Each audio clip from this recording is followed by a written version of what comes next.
Welcome, dear subscribers and curious listeners of my channel. Harry Potter is so popular that even people who have never seen the films or read the books know who Voldemort is, what shape the main character's scar has, and what a Hogwarts letter means. However, such fame can sometimes backfire, making people believe in things that never actually existed in this universe. Today I want to talk about the most common misconceptions that beginners who learned about the wizarding world only through movies and the internet tend to believe. Enjoy watching. Number 1. The tragic hero. Severus Snape is perhaps the most contradictory character in the entire series. The movies gave us the image of a mysterious noble man hiding a tragic soul beneath his dark exterior. His undying love for Lily, loyalty to Dumbledore, and sacrifice for Harry made Snape a symbol for millions. But if you turn to the books, that portrait looks quite different. Snape's school years were far from innocent. He befriended future Death Eaters and bullied Muggle-born students. His greatest mistake came when he insulted Lily, calling her a mudblood.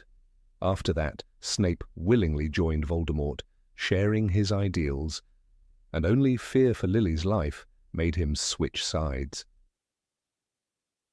In fact, he was directly responsible for her death, since it was Snape who told Voldemort about the prophecy.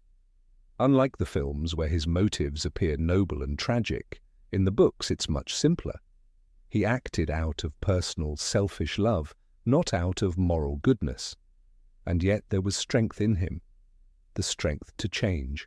He never became a saint, but he proved capable of loyalty and courage. That very complexity is what makes Severus human, not an idealized hero. Number 2. The Lovegoods were right. Luna Lovegood and her father, Xenophilius, are characters that fans either adore or think are completely insane. Their belief in crumple-horned Snorkax, Nargles and Raxburts makes most people smile indulgently. Even in a world where dragons and werewolves exist, the Lovegoods still seem a bit mad.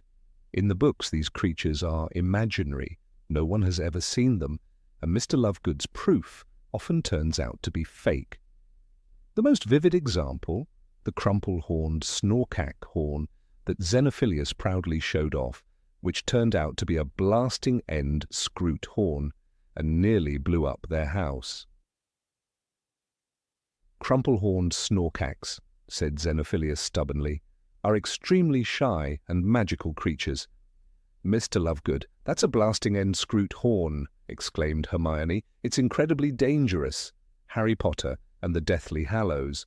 However, the films went further. In Half-Blood Prince, Luna actually finds Harry under his invisibility cloak thanks to those very same Raxburts. So the filmmakers effectively suggested she was right. And if Raxburts are real, maybe the rest of the Lovegoods' fantasies aren't so impossible after all. Number 3. Yin and Yang. After the release of Goblet of Fire, many viewers assumed that Durmstrang was a school for boys and Beauxbatons for girls. The film presents it exactly that way. Rugged northern men in furs contrasted with elegant French women in blue dresses. But in truth, it's not that simple. In the books, both schools are co-ed. There are boys in Beauxbatons and girls in Durmstrang. The director merely emphasized the cultural and visual contrast between the two. Parvati sat down next to Harry, and then a Beauxbaton student came over and asked her to dance. Harry Potter and the Goblet of Fire.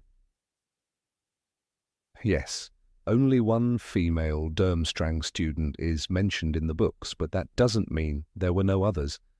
They simply stayed off-page, just like many other details the films left out. Number 4, the unfair game. Whoever catches the snitch wins. That's probably the most common beginner mistake. It seems that the seeker decides everything in Quidditch, while the rest of the players are just background. But that's not quite true. Catching the snitch means ending the match, but not necessarily winning it. The golden ball brings only 150 points, and if your team is losing by a larger margin, Catching it won't save you. A perfect example comes from the Quidditch World Cup in the Goblet of Fire. Victor Krum caught the snitch and Ireland won the match. The scoreboard read, Bulgaria 160, Ireland 170. Krum catches the snitch, but Ireland wins, bellowed Bagman. Why did he do that? Shouted Ron. He wanted to end it on his own terms, said Harry. Harry Potter and the Goblet of Fire. The film cut this scene entirely, leading many viewers to believe that catching the snitch always means victory. But true fans know Quidditch is far more complex and strategic than that. Number 5. Magic outside Hogwarts. The phrase, magic outside Hogwarts is forbidden, has long become a meme, but it's often misunderstood. Some believe that wizards are never allowed to perform magic outside school. In reality, this restriction applies only to underage witches and wizards. Adult wizards can use magic anywhere, as long as muggles don't see them. The Ministry of Magic monitors the secrecy of the wizarding world, not the personal behavior of every grown witch or wizard. So don't pity poor Harry, who supposedly couldn't use magic at home after graduation. Once he came of age, all restrictions were lifted. Number 6. Not all Slytherins are evil. Slytherin was never the house of villains. It was the house of ambition. And ambition, like magic itself, can be light or dark. The films often turned its green banners into a symbol of cruelty, but in the books Rowling paints a richer picture. Professor Horace Slughorn, for example, is a Slytherin who seeks greatness not through power, but through talent. He recognizes potential in others, mentoring witches and wizards like Lily Evans and even Harry himself. You're like your mother, he tells Harry softly, in The Half-Blood Prince, showing that compassion and cunning can live side by side. And then there's Regulus Black. Once a Death Eater, later a man who gave his life trying to destroy one of Voldemort's Horcruxes. His note, found years later in the locket, ends with quiet defiance. I face death in the hope that when you meet your match, you will be mortal once more. That act of redemption came from a Slytherin heart. The House of Serpents was never about evil. It was about choice, cunning, pride, self-preservation. These traits can corrupt, yes, but they can also save. Rowling reminds us that light and darkness exist in every house, and sometimes the bravest heroes are the ones who learn to master both. Number 7, Harry, wasn't the only chosen one. The prophecy never named Harry. It spoke of a boy born at the end of July to parents who have thrice defied him. That boy could have been either Harry Potter or Neville Longbottom. Voldemort made the choice himself, believing Harry was the greater threat. And by doing so, he fulfilled the prophecy he feared. It means, Dumbledore tells Harry in the Order of the Phoenix, that you are the chosen one because Voldemort made it so.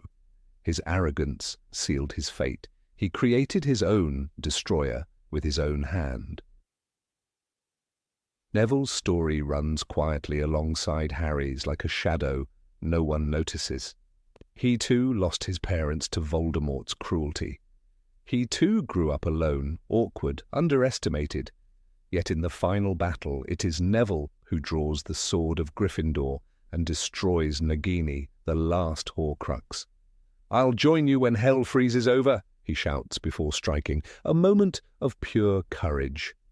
The films show it briefly, but the books make clear what it means, that heroism doesn't belong to one chosen one. It belongs to anyone who stands up trembling but unbroken when darkness calls their name. Number 8. House elves are not just comic relief. House elves are not comic relief. They are the quiet tragedy of the wizarding world, loyal, obedient, and bound by magic that chains their freedom. In the films, Dobby is a charming friend who dies heroically, and Kreacher is a grumpy servant with a change of heart. But in the books, their existence reveals something darker. a society built on invisible slavery. Wizards call themselves noble, yet they accept servants who must punish themselves if they disobey. When Hermione learns this, she is horrified. "It's sick," she says in The Goblet of Fire, and she decides to fight it. Her crusade becomes the Society for the Promotion of Elfish Welfare, SPEW. She knits hats and leaves them around Gryffindor Tower, hoping elves will take them and be freed. Her classmates laugh. Even Ron rolls his eyes. "You're going to get us killed with those hats," he jokes. But Hermione's stubborn compassion plants a seed. Later, in the Deathly Hallows, when Kreacher turns from hatred to loyalty, after being treated with kindness, it proves her point. Respect changes magic itself. The elf who once cursed Harry ends up cooking him dinner. That's not a gag, it's redemption. By cutting that theme, the movies lost one of Rowling's boldest ideas, that evil hides not only in villains but in habits. Wizards like Lucius Malfoy abuse elves openly, but even good wizards ignore their suffering. Dobby's freedom, earned by a sock, not a spell, is one of the most powerful moments in the series. When he dies, saving Harry, his gravestone reads, "Here lies Dobby, a free elf."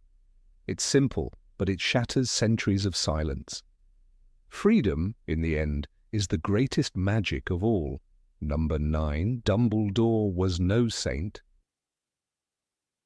Dumbledore's wisdom was born from pain, not perfection.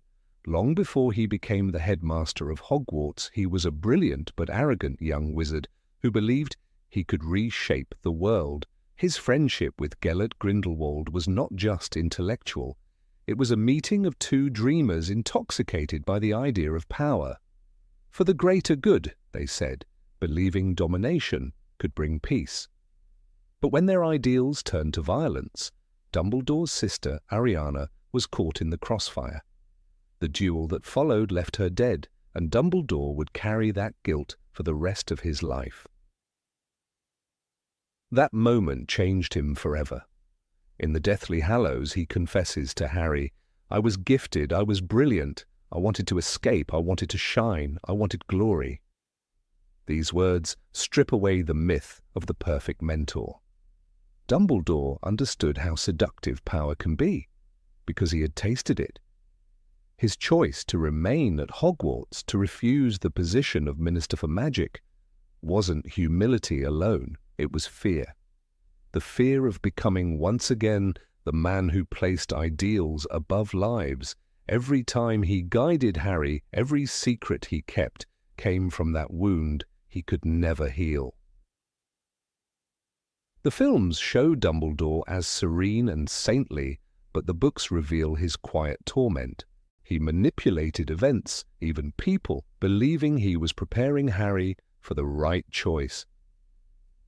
"You are the true master of death," he tells him, but he says it with sadness, knowing he himself never mastered life.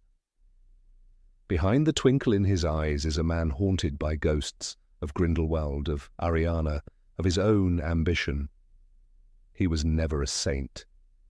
He was something rarer, a man who learned too late that love, not power, is the only kind of magic worth trusting. Number 10. Voldemort was more than a villain. Voldemort was never born a monster. He was made one. Before he became the Dark Lord, he was Tom Marvolo Riddle, a boy in a cold orphanage, staring at the ceiling at night, wondering why no one ever came for him. He discovered his magic not through joy, but through fear. "I can make them hurt if I want to," he told Dumbledore in The Half-Blood Prince. That line alone tells everything.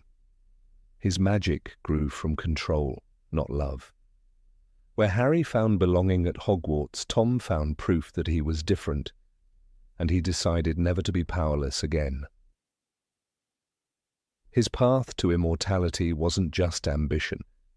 It was desperation. The boy who had nothing wanted to ensure he would never be nothing again. In the cave where he hid one of his Horcruxes, Dumbledore whispers. "This place has known magic like few others, magic of a kind that leaves traces." Those traces are pain, fear, and isolation. Every Horcrux, the diary, the ring, the locket, the cup, the diadem, Nagini, and even Harry himself, is a piece of that fear turned into flesh.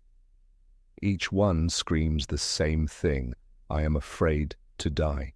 When Harry meets him in the final battle, the difference between them becomes painfully clear. Harry, willing to die for others, walks calmly into the forbidden forest. Voldemort, terrified of death, hides behind the Elder Wand. "You won't be killing anyone else tonight," Harry says, and his voice carries no hate. That moment shows what Voldemort never understood, that love is not weakness. The boy who sought to conquer death is destroyed by someone who accepts it. The films gave Voldemort a terrifying face but stripped away his tragedy. The books show something more haunting, a man who cut away his soul piece by piece until nothing human remained. In the end, when his body falls lifeless on the Great Hall floor, Rowling doesn't describe it as grand or glorious. She simply writes, "Tom Riddle hit the floor with a mundane finality. No scream, no magic, no legend. Just silence. Because even the darkest wizard dies like any other man, and that's the lesson he could never bear to learn." Number 11. The Phoenix wasn't Dumbledore's pet. Fawkes was never just Dumbledore's pet. In the movies, he perches quietly in the corner of the headmaster's office, singing softly or appearing when the plot demands a rescue. But in the books, he is something far older, wiser, and freer. Fawkes is not owned, he chooses. When he bursts into flames and is reborn from ashes, it's not only a display of magic, it's a lesson about life, death, and renewal. Dumbledore doesn't command him, he respects him. As he once told Harry, Fawkes is a phoenix, Harry. They burst into flame when it is time for them to die and are reborn from the ashes. The moment Fawkes comes to Harry in the Chamber of Secrets is one of the most powerful in the entire series. No one summoned him. Harry, bleeding and alone, stands before the basilisk with nothing but courage. And then a cry, pure and clear, fills the chamber. The Phoenix arrives carrying the sorting hat. His tears heal Harry's wounds. His loyalty burns brighter than magic itself. "You must have shown me real loyalty down in the chamber," Dumbledore later says. That is the secret. Fawkes came not because Harry was strong, but because he was true. Throughout the books, Fawkes appears not as a servant, but as a companion to those who deserve him. He sings when Dumbledore dies, his lament echoing through the halls of Hogwarts, pure and haunting. It is not the cry of a pet mourning its master. It is a requiem for his soul that lived with purpose. The Phoenix's song, the book says, was strangely comforting, as though even grief itself could be transformed into light. In that moment, readers understand, Fawkes represents more than loyalty. He is the embodiment of faith that good never truly dies. The films missed this mystery. They turned Fawkes into a beautiful bird with convenient timing, not the ancient spirit that watches over those who act with love and courage. In truth, he is one of the most spiritual symbols in Rowling's world, the fire that never burns out, the voice that returns when all hope is gone. Fawkes is not Dumbledore's property. He is his reflection, the proof that wisdom, like the phoenix, must sometimes burn before it can rise again. Number 12. Potions were more than magic chemistry. In the films, potion lessons often look dull and mechanical, steaming cauldrons, dark dungeons, and Snape's sharp voice echoing through the air. It feels like a gloomy version of chemistry class where students mix liquids without much thought. But in the books, potion making is far more than that. It's one of the most subtle and complex branches of magic, an art that reveals the mind and heart of the wizard who brews it. You are here to learn the subtle science and exact art of potion making, Snape says in the Philosopher's Stone, and the words sound like a warning and a promise at once. When Harry finds the old textbook marked "The Half-Blood Prince," the whole subject changes for him. Suddenly, potion-making becomes alive. Every scribbled note in the margins, every crossed-out instruction opens a door to discovery.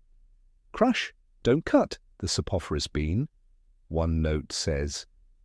And Harry obeys, amazed when his potion turns perfect. For the first time, he beats Hermione at her own game. It's not about luck, it's about intuition, daring, and a spark of genius that can't be taught by rules alone. Snape's secret notes show what makes a true master. He doesn't follow recipes, he understands them. He feels how ingredients will react, how heat, timing, and intent change everything.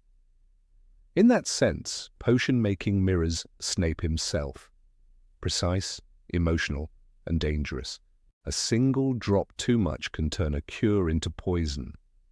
The potions he creates, from Wolfsbane for Lupin to the deadly draught of living death, reveal the dual nature of his soul, both healer and destroyer.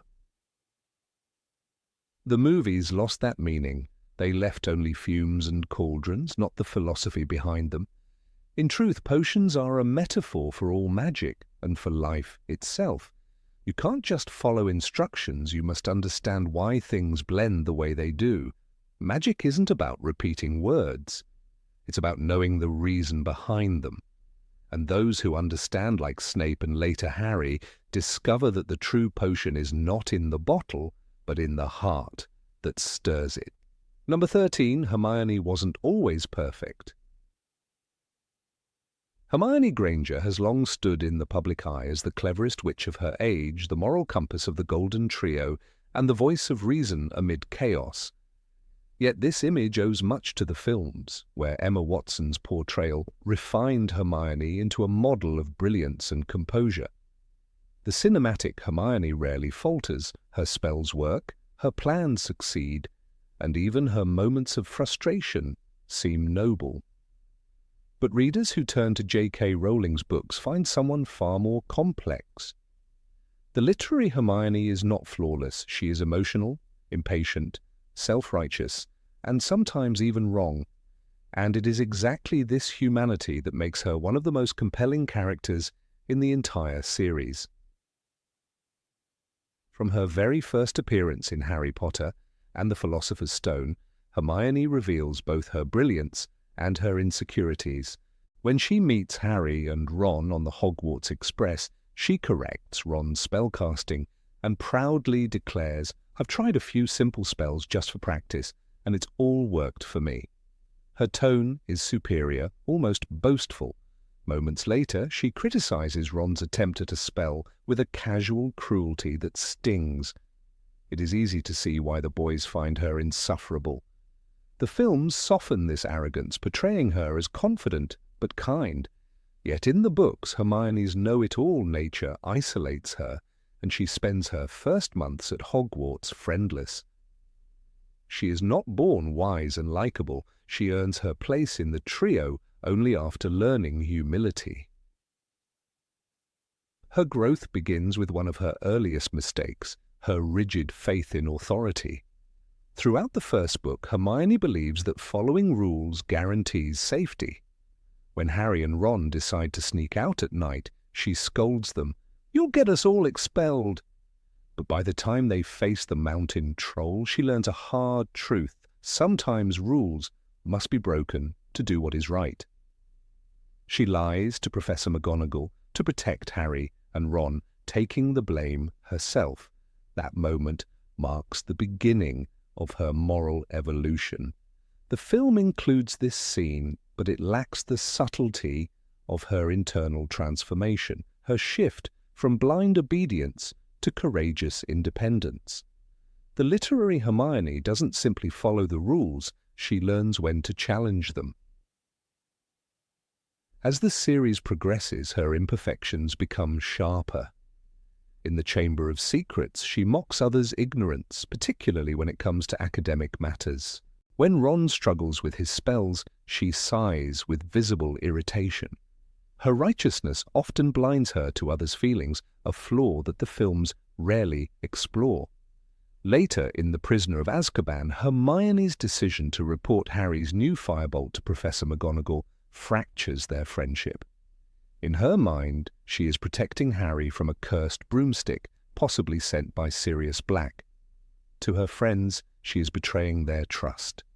Hermione acts out of love, but her inability to see beyond her logic causes pain. "You don't think I care about Harry's safety?" she snaps when Ron accuses her of jealousy. This scene captures her tragic flaw. She believes her intellect grants her moral superiority. Her most morally ambiguous act appears years later in the Deathly Hallows when she erases her parents' memories. "Obliviate," she whispers, and her parents forget her existence. The films treat this as a moment of silent heroism, a selfless sacrifice. Yet in the book it carries an undercurrent of sorrow and ethical unease. Hermione doesn't ask for their consent. She decides for them. Her reasoning is noble, to protect them from Voldemort's followers, but her action strips them of choice. It is one of the darkest deeds in the series, not because it is evil, but because it is so human. Hermione's love and fear intertwine into a desperate act that haunts her. Rowling presents this as a moment of quiet tragedy, revealing the cost of courage when love and control become indistinguishable. Hermione's complexity deepens with her activism for house elf rights. In The Goblet of Fire, she founds SPEW, the Society for the Promotion of Elfish Welfare. Her intentions are pure, but her methods are condescending. She assumes she knows what is best for the elves, forcing knitted hats and socks upon them, even when they clearly reject her efforts. "They like being enslaved," Ron says, exasperated. And while he's hardly a moral authority, the point stands. Hermione fails to listen. She wants justice, but on her own terms. This episode shows how her intelligence can blind her to empathy. The films briefly mention SPW, but quickly abandon it, erasing one of the most revealing aspects of her character. On the page, Hermione's struggle mirrors the real-world tension between idealism and paternalism. She wants to fix the world, but she must learn to understand it first. In The Order of the Phoenix, Hermione's pragmatism begins to overshadow her youthful idealism. She becomes the strategic mind behind Dumbledore's army, teaching defensive spells and organizing secret meetings. Yet even here, her choices are not entirely pure. She blackmails fellow students to ensure their silence, placing a jinx on the parchment they sign. When one of them, Marietta Edgecombe, betrays the group, Hermione's curse disfigures the girl's face with the word sneak. The films transform Hermione's intelligence into charm. The books reveal its steel. Her intellect is a weapon, and she wields it ruthlessly when needed. It's not an act of cruelty, but of survival. Still, it raises questions about her sense of justice. In Hermione's world, the line between right and necessary blurs.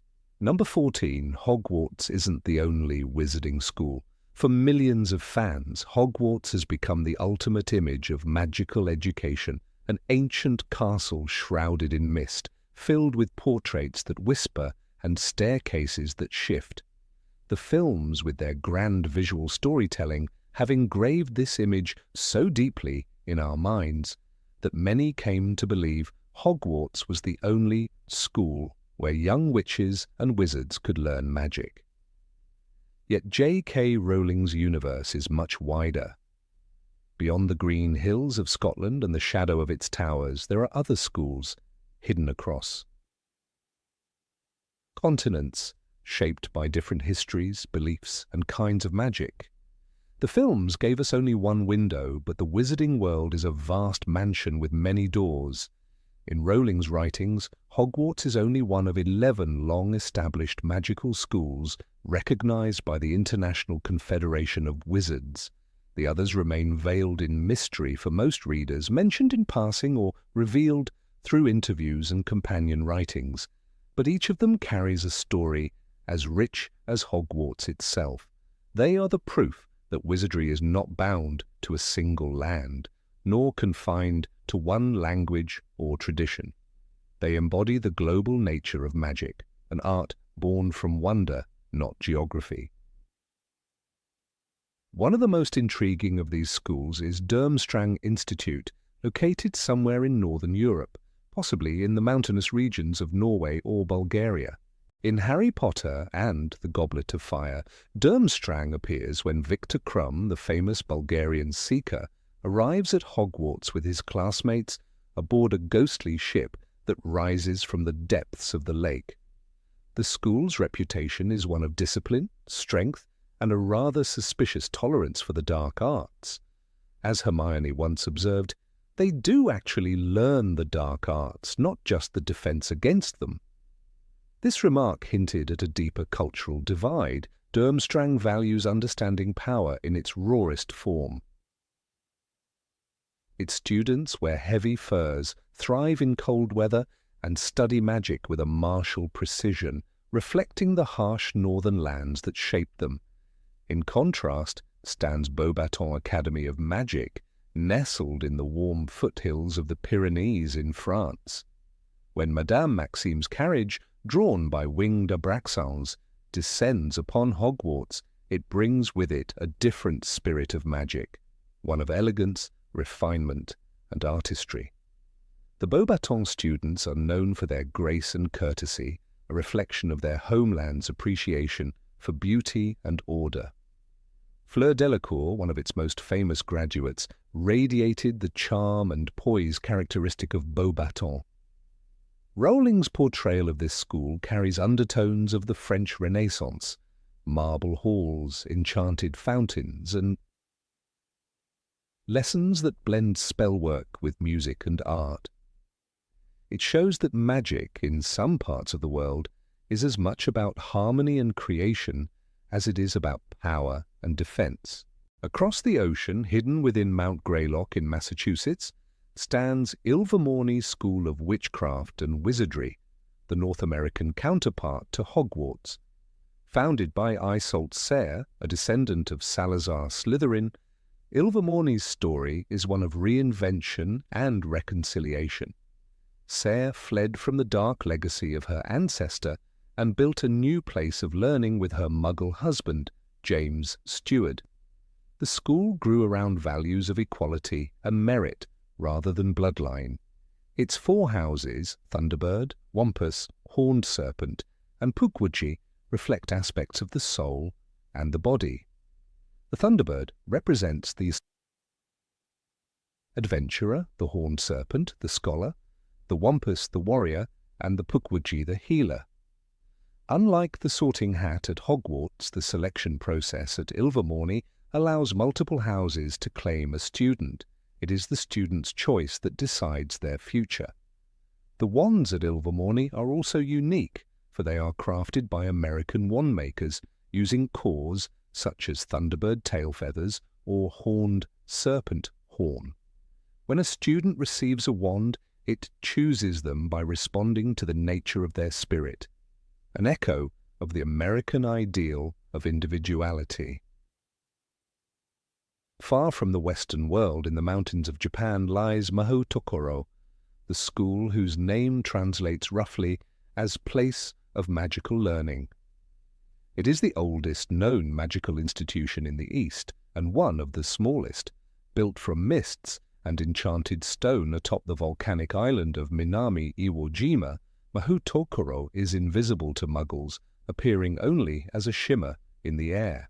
Students begin their studies at the age of 7, receiving enchanted robes that grow with them and change color as they advance in skill. Rowling describes how the robes turn gold when the student achieves excellence. But if they practice dark magic, the robes become white, marking their shame for all to see. Mahutokoro is a place of strict discipline and moral clarity. Its graduates are renowned for their mastery of magical flight. In fact, Japan's Quidditch team is considered among the world's best, a tribute to the school's emphasis on precision and endurance. Yet perhaps the most astonishing of all is Ouagadougou, the African school of magic. Hidden high in the mountains of the moon, it is the largest wizarding school in the world, and perhaps the most mysterious. Its graduates are said to be experts in astronomy, alchemy, and transfiguration. What sets Ouagadougou apart is that its students often perform magic without wands, a skill that astonishes European wizards for whom wandless magic is rare and difficult. In African magical traditions, the body and mind themselves are the instruments of spellcasting. Students learn to channel power through gestures, words, and will. It is said that Ouagadougou wizards receive their invitations through dreams, delivered by the image of a messenger carved in stone who speaks their names while they sleep. This poetic form of communication reflects a different philosophy, magic as a living spirit, not a mechanical art. Number 15, wands don't choose randomly. There is a common misconception born from the films about the world of Harry Potter. The idea that wands simply choose their owners in a moment of random, glittering spectacle. The cinematic scene in Ollivander's shop, with flying boxes and sudden flashes of light, gave millions of viewers a magical moment, but it also stripped away the quiet, profound truth hidden in J.K. Rowling's books. In the novels, the phrase "the wand chooses the wizard" is not a matter of luck or spectacle.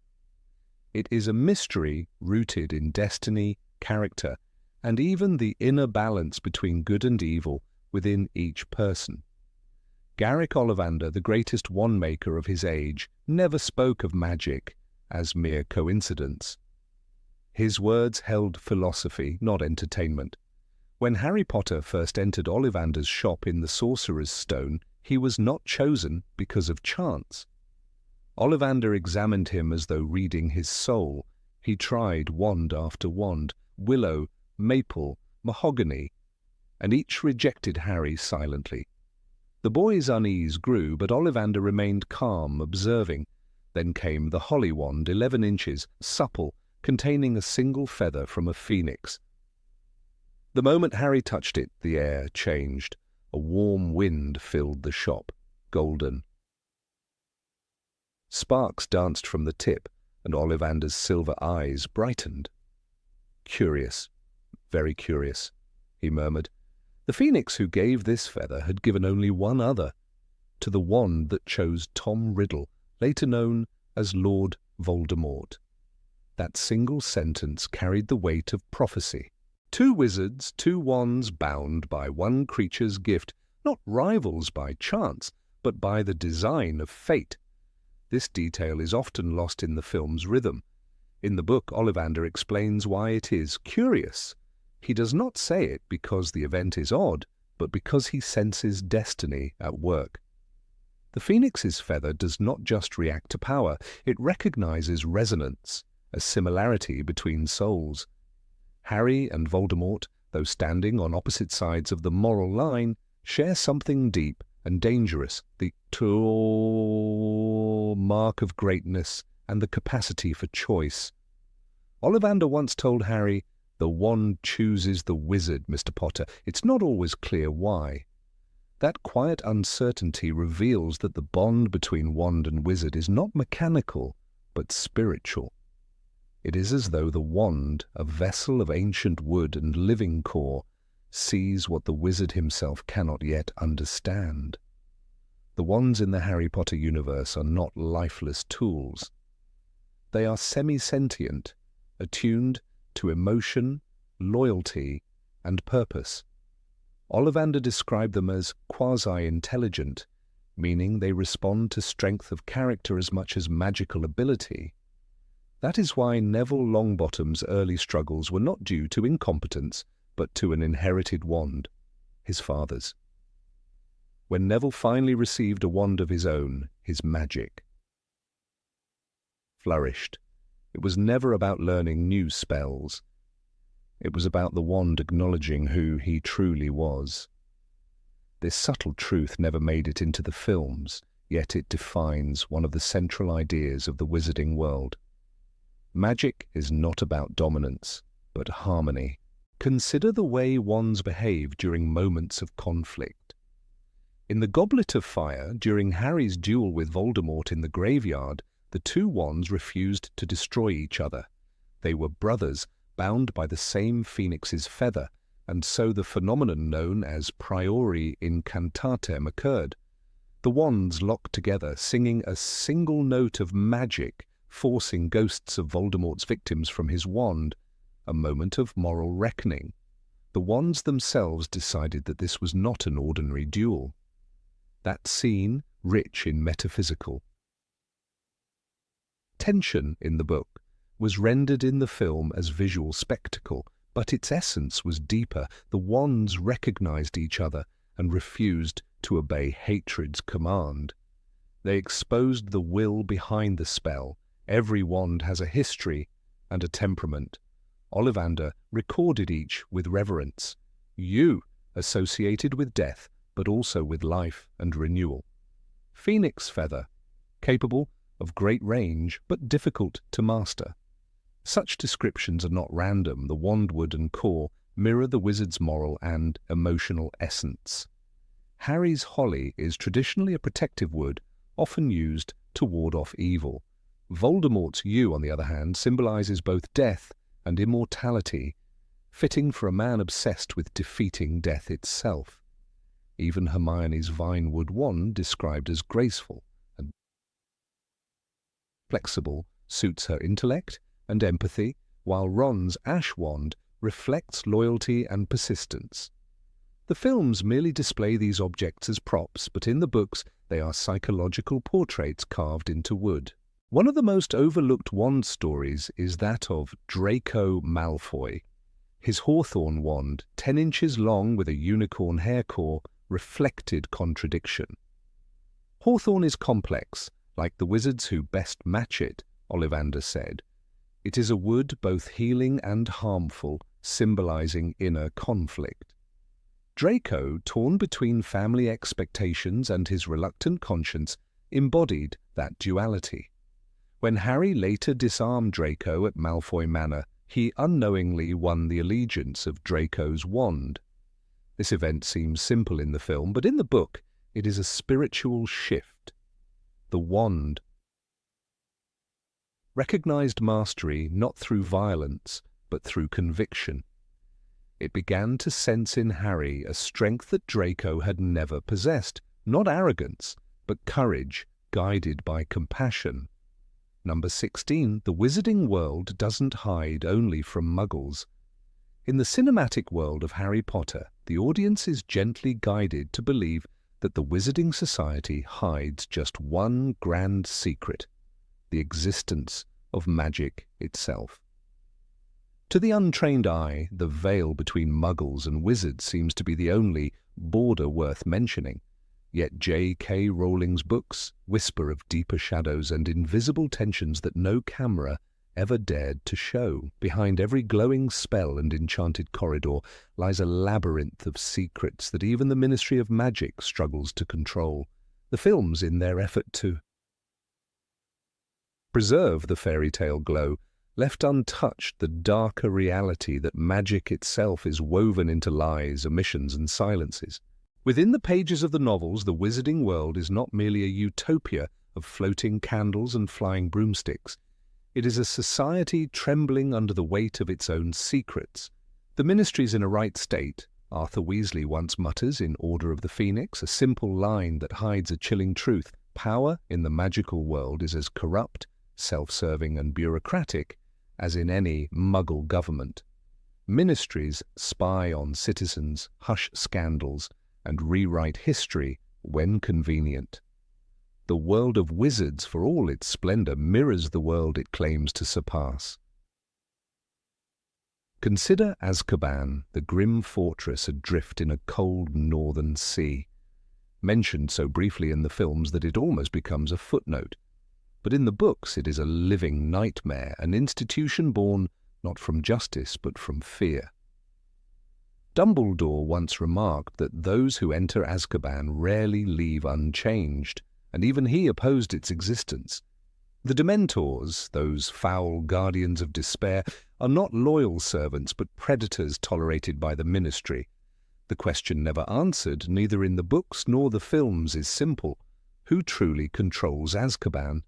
Do the guards answer to the minister, or has the prison long since fallen under its own law, where despair rules absolute? It is this uncertainty, this unseen corruption, that gives the magical world its haunting realism. The films portray the Ministry as inefficient but ultimately well-intentioned, a group of civil servants in funny hats. The books tell another story. Behind the golden doors and the enchanted elevators lies a bureaucracy steeped in manipulation. Cornelius Fudge, terrified of losing authority, deliberately suppresses truth about Voldemort's return, labeling Dumbledore and Harry as dangerous liars. "He's not back, Potter," Fudge snaps in the book, "and I'll not have you spreading stories." This single denial sets into motion a chain of lies that allows evil to grow unchecked. The Ministry is not simply blind, it is complicit. It chooses illusion over truth, not to protect Muggles, but to protect itself. Within Hogwarts itself, that supposed sanctuary of learning, layers of secrecy coil like serpents beneath the stone floors. The founders built the castle with hidden chambers, forbidden corridors and magical barriers, each meant to protect. But protect whom? And from what? The Chamber of Secrets was not an accident of legend. It was an intentional secret meant to separate the pure from the impure. When the basilisk slithered through the pipes, it wasn't just a monster, it was the physical embodiment of prejudice, centuries old. The films frame the mystery as a childish adventure. The book presents it as a haunting reminder that hatred is not defeated by time. Hogwarts itself carries the weight of its founders' divisions, and no spell can undo it. Another truth the films soften lies in the very heart of magical society, the cruel hierarchy between bloodlines. Rowling's books describe it with painful detail. The disdain of the Malfoys, the scorn for Muggleborns, the silent privilege of old families. The film shows this conflict mostly through sneers and insults, but in the text it is systemic, a social disease. When Hermione is called a mudblood, it's not just playground cruelty, it is an echo of centuries of indoctrination. "You'll be next, mudbloods," hisses Draco in Chamber of Secrets, his words dripping with the inherited venom of his ancestors. Magic in this world does not unite, it divides. Beyond the bloodlines, there are even more hidden divides, those of class and labour.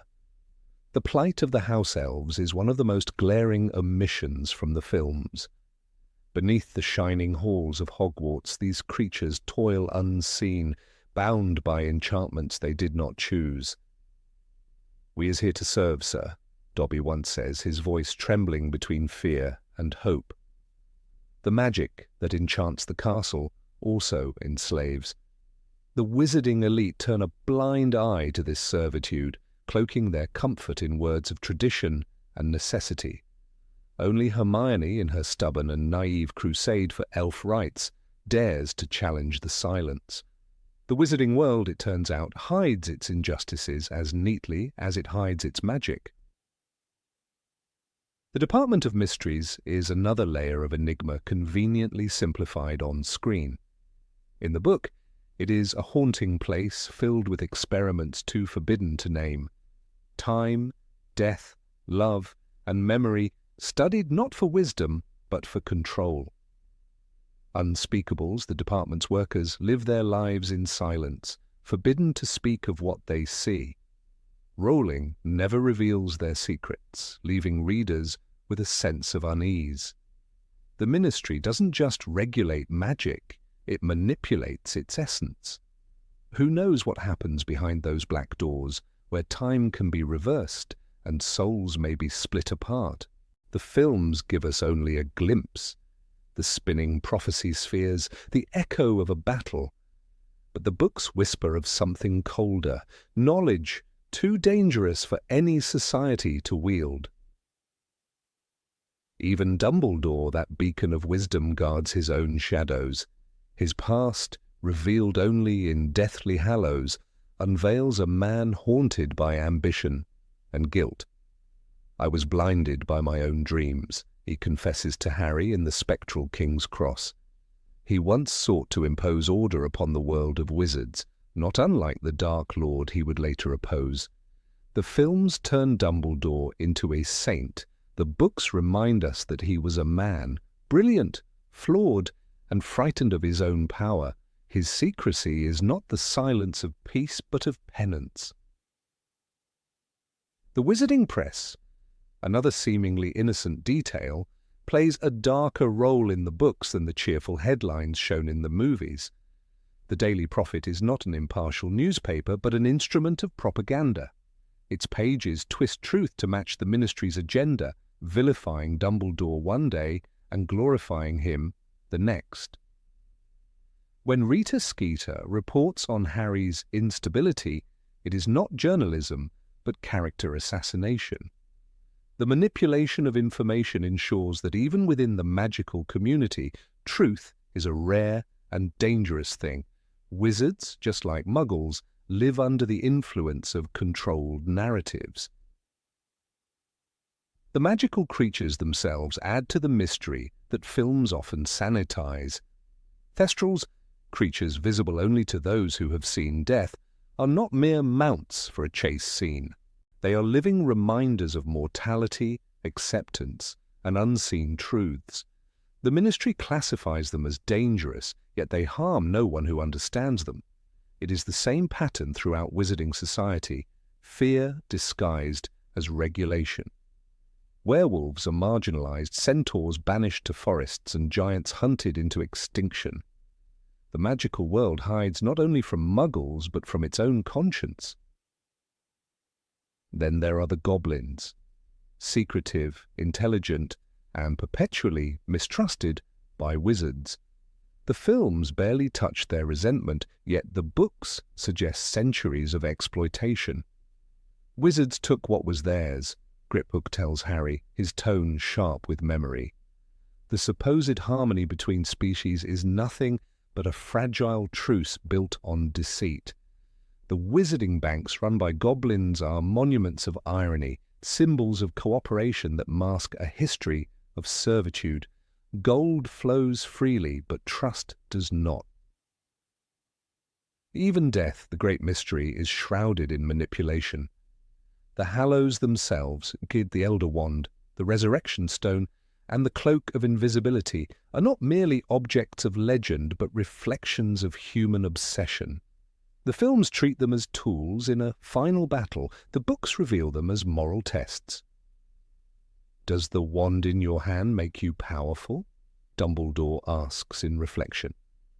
In truth, it exposes the corruption of power and the illusion of control. The magical world hides from death just as it hides from truth, believing that mastery over one grants mastery over the other. The ultimate irony lies in the very act of secrecy that sustains the wizarding world.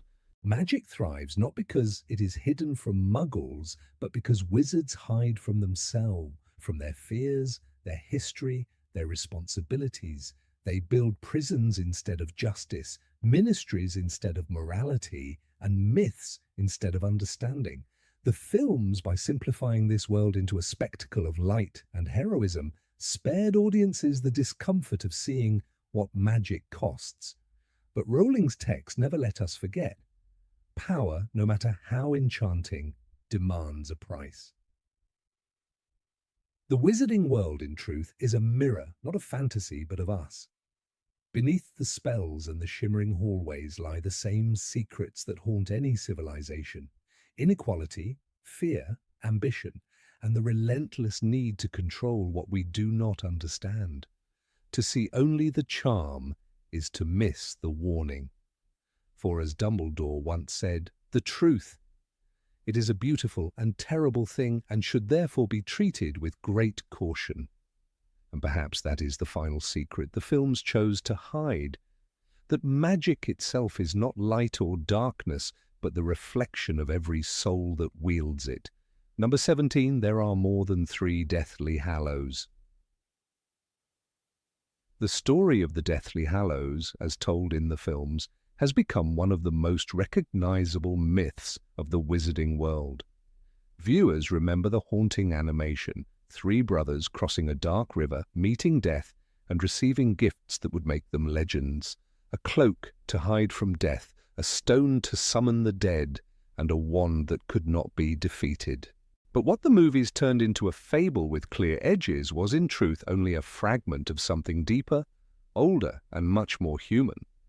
In the books, J.K. Rowling left clues that the Deathly Hallows are not just 3 sacred relics, but a reflection of how wizards have always tried to bargain with mortality. The gifts of death appear again and again under different names in different centuries, shaped by ambition, fear, or despair. The Elder Wand is usually considered the ultimate symbol of power. It promises mastery over others, the illusion of safety through strength, but it also represents how easily that illusion collapses. Antioch Peverell, who demanded the wand as his prize, believed that domination over death meant domination over men. Yet, as the Tales of Beedle the Bard recounts, he was murdered in his sleep by the thief who took his wand for himself. In that single sentence lies the moral truth. Power invites betrayal. And if we look at history, we see its echo in Gellert Grindelwald, who once possessed the same wand. He too sought to rule for what he called the greater good, and the wand magnified his delusion. It gave him might, not wisdom. His downfall was not just Dumbledore's duel, but the arrogance that came from thinking he could command life and death. The Elder Wand was never the first of its kind. It was only the first that Death himself supposedly granted. But wizards have been crafting unbeatable weapons for centuries, each of them thinking they had outsmarted mortality. The Resurrection Stone tells a gentler, but equally deceptive lie. It promises comfort, the ability to call back those lost forever. In the book, Rowling writes that Cadmus Peverell took it up and turned it thrice in his hand, and he was half mad with grief when the girl he had hoped to marry appeared before him. The stone gives him what he desires, yet it is only a shadow. Cadmus kills himself to truly join her. It is not resurrection, but a mirror of longing. And yet, when Harry later finds this stone hidden inside the golden snitch, he does not use it for power. He uses it to find courage to face his death surrounded by the shades of those who loved him. He was not afraid, Rowling writes, and the stone's curse is broken in that moment. The same object that drove Cadmus to suicide gives Harry peace because his intent is love, not control. That difference, motive, transforms a Deathly Hallow into something sacred. This is the essence of Rowling's magic. The meaning of an artifact changes with the heart that wields it. The invisibility cloak, often dismissed as the most benign of the 3, is in truth the most mysterious. While countless cloaks exist that can hide one's body, the Peveril cloak is unique in that it hides one from death itself. Ignotus, the youngest brother, uses it not to cheat death, but to live quietly until he is ready to meet it. When he finally removes it, the tale says, he greeted death as an old friend and went with him gladly. The cloak is not about escape. It is about timing. It represents acceptance, not defiance. Harry inherits this very cloak and through his journey learns to use it not as a toy of concealment but as protection for others. It shields him, yes, but also allows him to act without ego.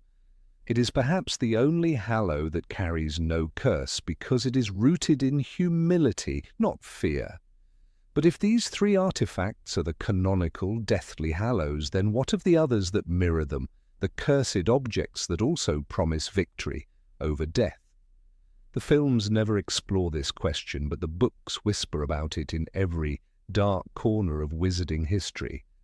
Voldemort's Horcruxes, for example, are a grotesque reflection of the same idea. They are death's gifts, but forged through violence rather than myth. When he splits his soul to anchor himself to the mortal world, Voldemort becomes a parody of the brothers. Like Antioch, he seeks power. Like Cadmus, he calls back the dead, or rather, refuses to let himself die. But unlike Ignotus, he can never accept mortality. His immortality is a cage, and his hallows, the diary, the locket, the ring, are monuments of self-destruction. They are the counterfeit gifts of death, not blessings, but bargains signed in blood. The ring, once the resurrection stone, is perhaps the most striking example. When Dumbledore puts it on, seeking to see his dead sister again, he is cursed. His hand blackens. His life shortens. "I was such a fool, Harry. The curse was nearly instant," he confesses. This moment reveals that even the wisest wizard is tempted by the same illusion that killed Cadmus. The stone has not changed. The desire behind it has. Dumbledore, who preached the dangers of power, falters when confronted with love and guilt. In this sense, the Deathly Hallows are not objects at all. They are reflections of the wizard's heart. Each one tests the bearer. Few pass. Rowling's world is filled with other examples of gifts that blur the line between life and death. The Philosopher's Stone, for instance, grants immortality through alchemy. Nicolas Flamel, its creator, achieves what Voldemort only dreams of: centuries of life. But unlike Voldemort, he does not cling to it. When the stone must be destroyed, he accepts the end. "To one as young as you, I'm sure it seems incredible," Dumbledore tells Harry. But to Nicholas and Perenelle, it really is like going to bed after a very, very long day. Immortality without greed becomes peace. This too is a hallow, the kind born not of death, but of wisdom. Even the Mirror of Erised, though not a true artifact of death, plays a role in this hidden network of temptations. It shows us nothing more or less than the deepest, most desperate desire of our hearts, Dumbledore warns. For many, that desire is reunion, to see loved ones again, to undo time. The mirror becomes a silent resurrection stone. Quirrell sees the Stone of Power. Harry sees his parents.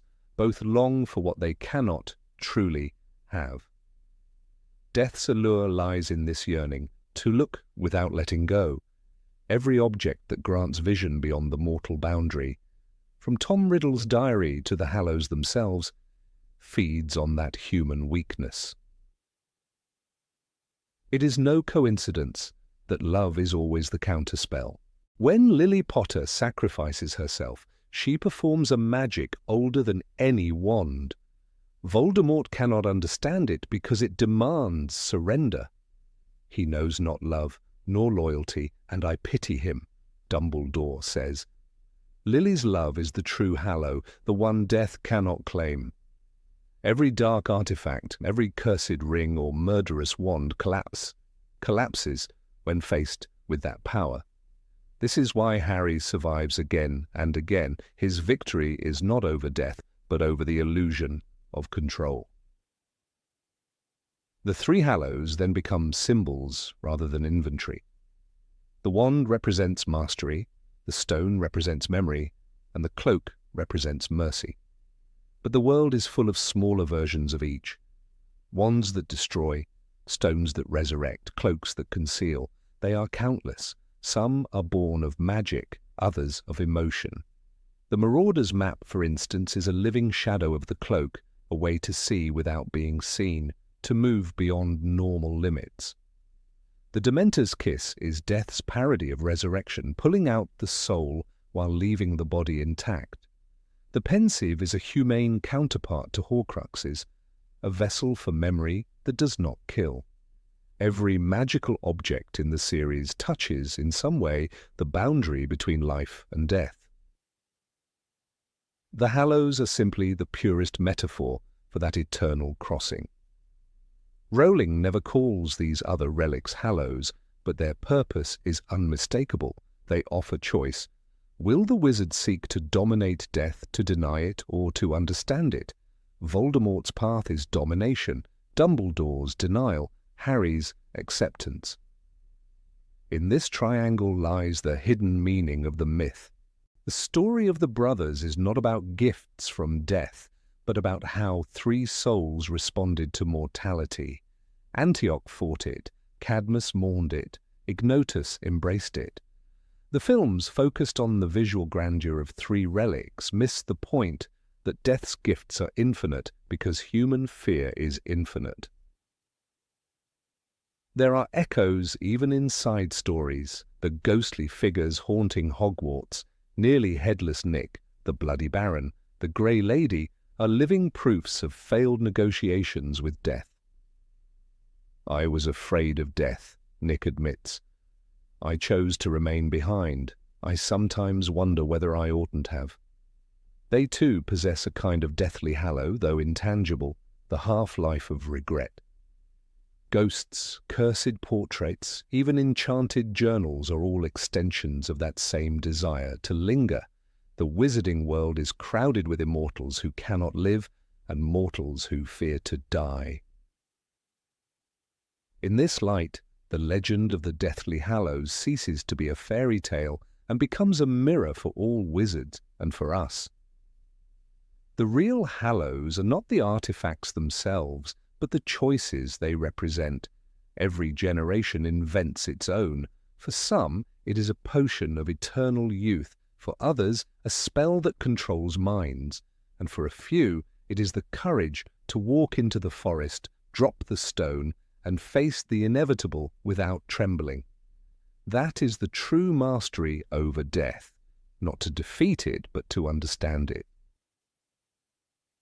Harry's journey from boy to man is the unfolding of this truth. When he finally holds all three Hallows, he does what no one else has done. He lets them go. He buries the wand, loses the stone, and keeps only the cloak, not as a weapon, but as a memory. The films end with peace, but the books leave a quieter message. That immortality sought through fear becomes ruin, and immortality found through love becomes legacy. There are indeed more than three Deathly Hallows, as many as there are hearts that dream of escaping death, and as many as there are souls brave enough to meet him as an old friend. Number 18. Wizards aren't all-powerful. In the glittering world of the Harry Potter films, wizards appear as near gods, beings who can wave a wand, mutter a few Latin words, and bend the universe to their will. Fire erupts, doors fly open, enemies are blasted backward, and death itself seems negotiable. Yet beneath the cinematic spectacle lies the truth J.K. Rowling so carefully wove into her books. Magic, for all its mystery and grandeur, is not omnipotent. The illusion of all-powerful wizards dissolves once the reader steps away from the silver screen and returns to the pages where the limitations of magic and the humanity of those who wield it are laid bare. In the films, Harry's triumphs often look effortless. The flash of a wand, a streak of light, and evil falls. But the novels reveal a far more sobering picture. Harry's victories are rarely a matter of magical skill. More often, they depend on courage, loyalty, and love, powers no wand can conjure. Consider the Resurrection Stone, one of the Deathly Hallows. On screen, it appears as another magical artifact capable of defying death. But in the book, The Deathly Hallows, when Harry turns it thrice in his hand, those who appear before him are only shadows. They are neither ghost nor truly living, Rowling writes. The stone cannot restore the warmth of life, cannot erase grief, and cannot shield Harry from what must come. Magic, here, meets its most profound boundary, cannot reverse the natural order. The films gloss over this lesson, presenting spells as shortcuts to salvation. In The Prisoner of Azkaban, Hermione's time turner is portrayed as a brilliant, convenient solution to every problem. But in the book, even that extraordinary device operates within strict constraints. Hermione and Harry cannot alter the flow of time to change destiny. Dumbledore's warning echoes through the pages. You must not be seen. The time turner does not rewrite fate. It allows the smallest of corrections, and even those are dangerous. Time in the wizarding world is sacred, untouchable. To meddle with it beyond permission is to invite ruin, as we later see with the cursed necklace in The Half-Blood Prince. Magic cannot rewrite life. It can only shift its shadows. Another myth, born of the films, is that wizards live in effortless splendor, surrounded by spells that replace every hardship. Yet if one peers into the Weasleys' burrow, the image crumbles. Their home is not a palace of gold and gleaming artifacts, but a crooked, patched-up house held together by love and charm. Literally. It looked as though it had once been a large, stone pigsty, Rowling writes, but extra rooms had been added here and there. Mrs. Weasley's clock doesn't tell time but danger. The dishes wash themselves, but the house remains draughty, chaotic, and endearingly imperfect. The Weasleys' life is not made easier by magic, only livable. They still struggle, still cook, still worry about money. Their magic is not luxury, it is survival. Even communication in the wizarding world exposes magic's limits. The films dazzle us with soaring owls and enchanted letters, but imagine depending on an owl to deliver urgent news. Wizards, for all their power, lack the immediacy of a phone call or the simplicity of a text. Letters can be lost, delayed, intercepted. In The Order of the Phoenix, Sirius Black's messages to Harry must be sent with extreme caution lest they fall into the wrong hands. Don't use Hedwig, he warns. Too conspicuous. Wizards live in a world where secrecy demands slowness, a paradox of their own making. For all their enchantments, their communication is primitive. They are isolated, not by lack of tools, but by the arrogance of their tradition. The same irony touches their homes. The films present Hogwarts as a marvel of living architecture, a castle that feeds, warms, and protects its inhabitants through ancient enchantments. Yet in the books, students huddle under blankets by roaring fires, damp seeps through stone walls, ghosts drift in cold corridors. The magic that sustains Hogwarts is impressive, but it is not comfort. In The Chamber of Secrets, the castle is described as draughty and cold in winter, full of damp corners and strange noises. Wizards have spells for flying brooms and invisibility, yet none for modern heating. Even Dumbledore, in all his wisdom, keeps warm with woolen socks, a gift he once told Harry he most desired. Magic may create light and flame, but warmth, true warmth, belongs to the human heart.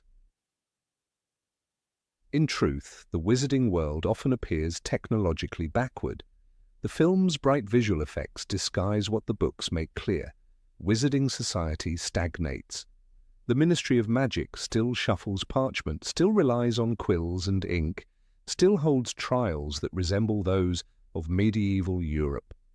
When Arthur Weasley marvels at a rubber duck or the function of a plug, he exposes a civilization curiously detached from progress. Wizards cling to the past, shunning invention.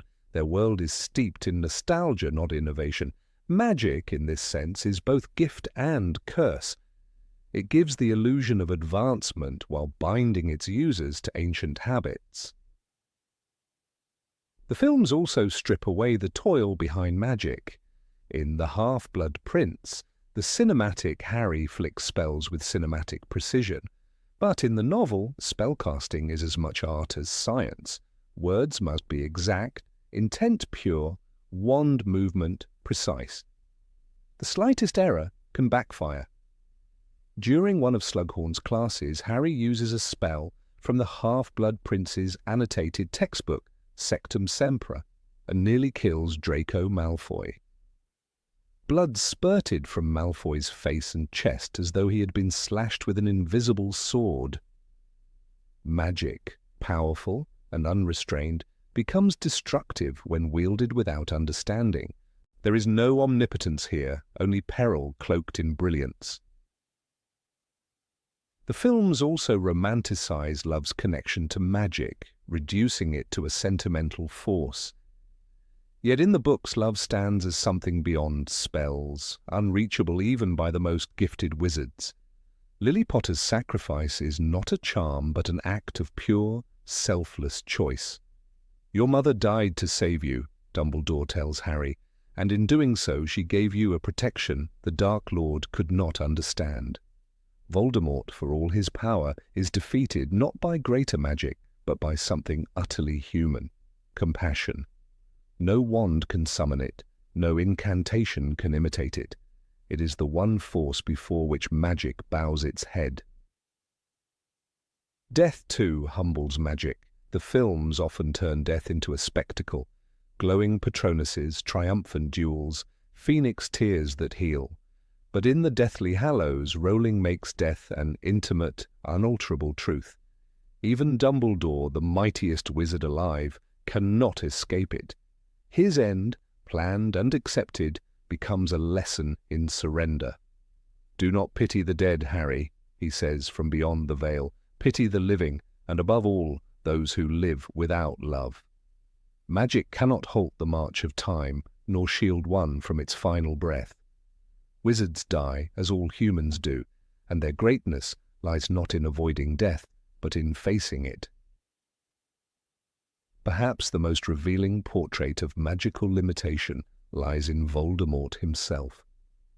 Obsessed with immortality, he bends every rule of the magical world, splitting his soul into fragments. He achieves, in a sense, what the films glorify: the ultimate conquest of mortality. Yet each act of defiance makes him less human. He was less than the meanest ghost, Rowling writes, but still he feared death above all. Magic grants him endurance, but not peace, power, but not wholeness. Voldemort's fate exposes the central paradox of magic. The more one uses it to control life, the less life remains within. Even the simplest spells carry the mark of limitation. The summoning charm, Accio, can bring an object, but only one that exists and is reachable. The Patronus charm defends against Dementors, but it demands inner strength. No broken spirit can conjure it. Harry learns this painfully in the Order of the Phoenix. "You have to think of something happy," Lupin teaches him. "The spell is not mere mechanics. It is willpower made visible. Without emotional truth, the wand is a stick. Without knowledge, a curse turns on its caster. Magic is never free." The wizard's dependence on their wands underscores this fragility. A broken wand renders even the greatest powerless. When Ron's wand snaps in the Chamber of Secrets, His spells backfire disastrously. Later, when Harry's own wand is destroyed by Hermione's errant curse, he feels stripped of identity. His wand, which had been with him through so much, lay in 2 pieces. Power, it seems, is always borrowed, a fragile alliance between human and object. The films, with their dazzling duels, forget this. The books do not. In Rowling's universe, true strength lies not in the wand, but in the hand that holds it. Wizards, despite their might, are often helpless before the simplest human trials. They fall in love, suffer loss, make mistakes, and cling to hope. Arthur Weasley's fascination with plugs, Molly's worry over her children, Lupin's struggle with self-acceptance. And these are not the concerns of deities, but of people. Magic cannot fix loneliness, heal a heart, or erase guilt. The wizarding world, with all its charms and potions, remains bound by the same invisible laws that govern the mundane. The heart resists enchantment. So, when the films dazzle us with fire and thunder, we must remember the quiet truths of the books. Magic, in Rowling's world, is never a solution. It is a mirror. It reveals the character of its wielder, amplifying both virtue and flaw. It cannot create love or erase death. It cannot replace wisdom or kindness. It is not omnipotence, but opportunity. The illusion of all-powerful wizards belongs to cinema. The truth belongs to literature. In the end, as Dumbledore gently reminds us, it is our choices, Harry, far more than our abilities, that show what we truly are. Number 19. Not every hero was Harry's friend. It is easy, when watching the films, to believe that Harry Potter stood at the heart of a world neatly divided into friends and enemies, light and dark, courage and cowardice. The cinematography, the swelling music, and the unambiguous moral tone create the illusion that everyone who wasn't a Death Eater was on Harry's side. But, in the books, J.K., Rowling painted a far more intricate portrait of the wizarding world, one where loyalty was complicated, trust was fragile, and even those fighting for the good side often kept secrets, held grudges, or doubted the boy who lived. The truth of the story lies not in the triumph of good over evil, but in the painful discovery that even among allies, faith can waver and human nature can falter. From the very beginning, the Ministry of Magic cast a long shadow over Harry's path. In Order of the Phoenix, the very institution meant to protect the wizarding world turned against him. When Harry returned from the graveyard and claimed that Voldemort had risen, Cornelius Fudge, the Minister of Magic, refused to believe him. The ministry's denial became an act of political survival. It was easier to brand Harry as delusional than to face the horror that the Dark Lord had returned. Fudge whispered suspicions into the public ear that Dumbledore wanted power, that Harry was a tool for manipulation. The Daily Prophet joined the campaign, turning headlines into weapons. The result was isolation, not only from the wider world, but also from those Harry thought he could trust. He was not a hero in those months. He was a liability, a danger to order. Even the members of the Order of the Phoenix, those sworn to fight Voldemort, did not trust him completely. When Harry was hidden in Grimmauld Place, he felt like a child left out of an adult conversation. They kept him in the dark about plans, about prophecies, about the extent of the danger. Molly Weasley treated him as a son, yet even she refused to let him listen when the Order discussed the war. Sirius Black, desperate to reconnect with his godson, argued for Harry's right to know, but Dumbledore's voice prevailed. Harry was too young, too volatile, too close to danger. The silence around him grew heavy, like a fog. The fact that you can feel pain like this, Dumbledore would later say, is your greatest strength. But at that moment, Harry did not feel strong. He felt betrayed. Dumbledore himself, the one figure Harry believed could never deceive him, was perhaps the most enigmatic of all. In the films, their bond seems pure and unbreakable, yet in the books, it was defined by distance and withheld truths. Dumbledore avoided Harry during his 5th year, convinced that closeness would make Harry a target for Voldemort's influence. The result was resentment and confusion.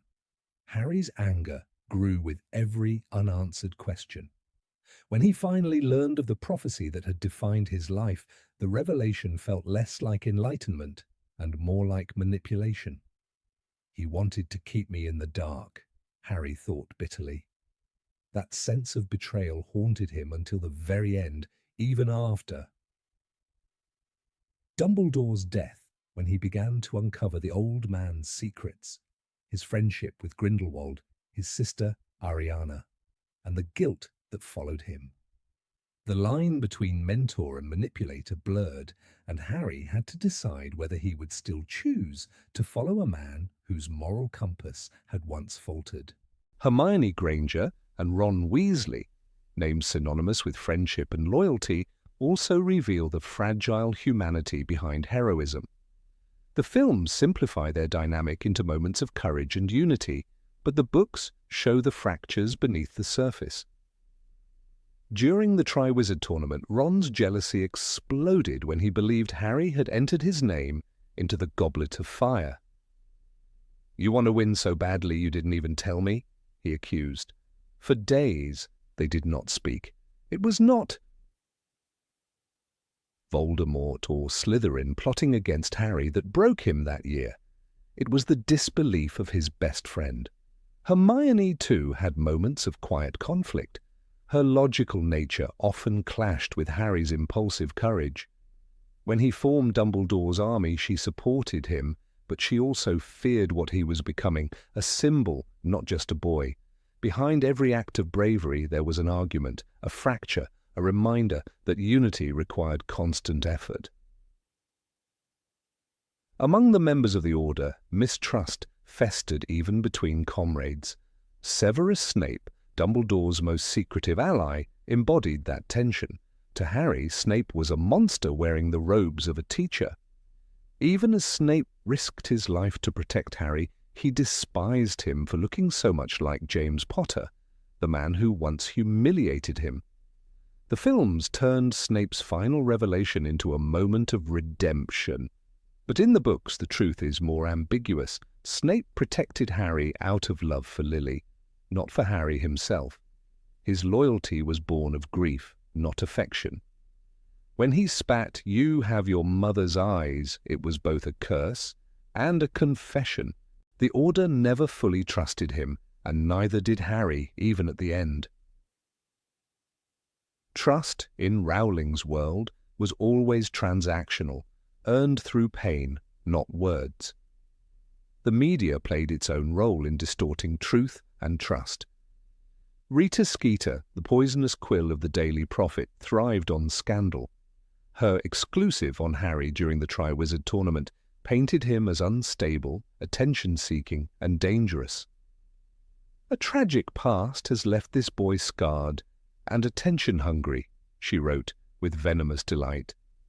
To the public, her words became reality. To Harry, they were a reminder that reputation could be destroyed faster than it could be earned.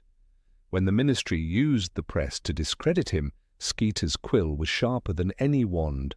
The world loved its heroes, but it loved to watch them fall even more.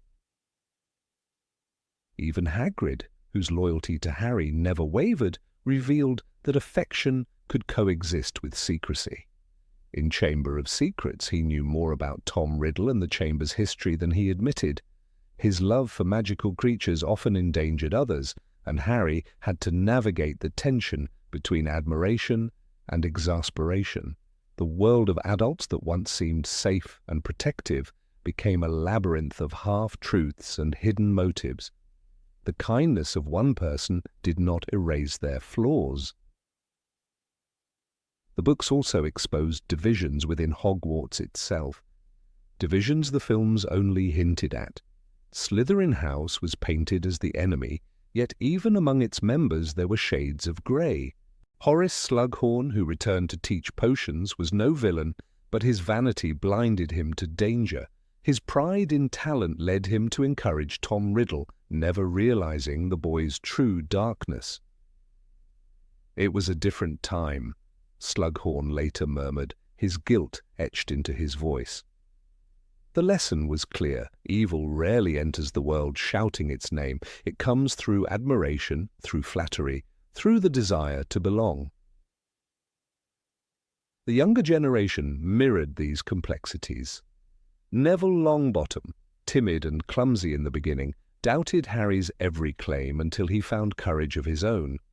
Cho Chang, torn between grief and affection, betrayed Dumbledore's army under pressure, not malice. Even Ginny Weasley, often portrayed as steadfast and confident, struggled with possession and guilt after the diary incident. The moral simplicity of good and evil collapsed under the weight of human fear. When Umbridge arrived at Hogwarts, the conflict between personal conscience and institutional obedience became undeniable. She represented the Ministry's control, but her cruelty thrived because others allowed it. Teachers avoided confrontation. Students obeyed out of fear. In that silence, Harry learned one of the most painful truths of adulthood. Evil does not always wear a skull on its sleeve. Sometimes it hides behind pink cardigans and smiles. "You have no authority here," she told him, and in that moment, the war for truth became personal. It was not Voldemort who silenced him. It was society itself. Dumbledore's army was born from this silence, but even that rebellion carried seeds of doubt. Members feared betrayal, questioned motives, and worried about punishment.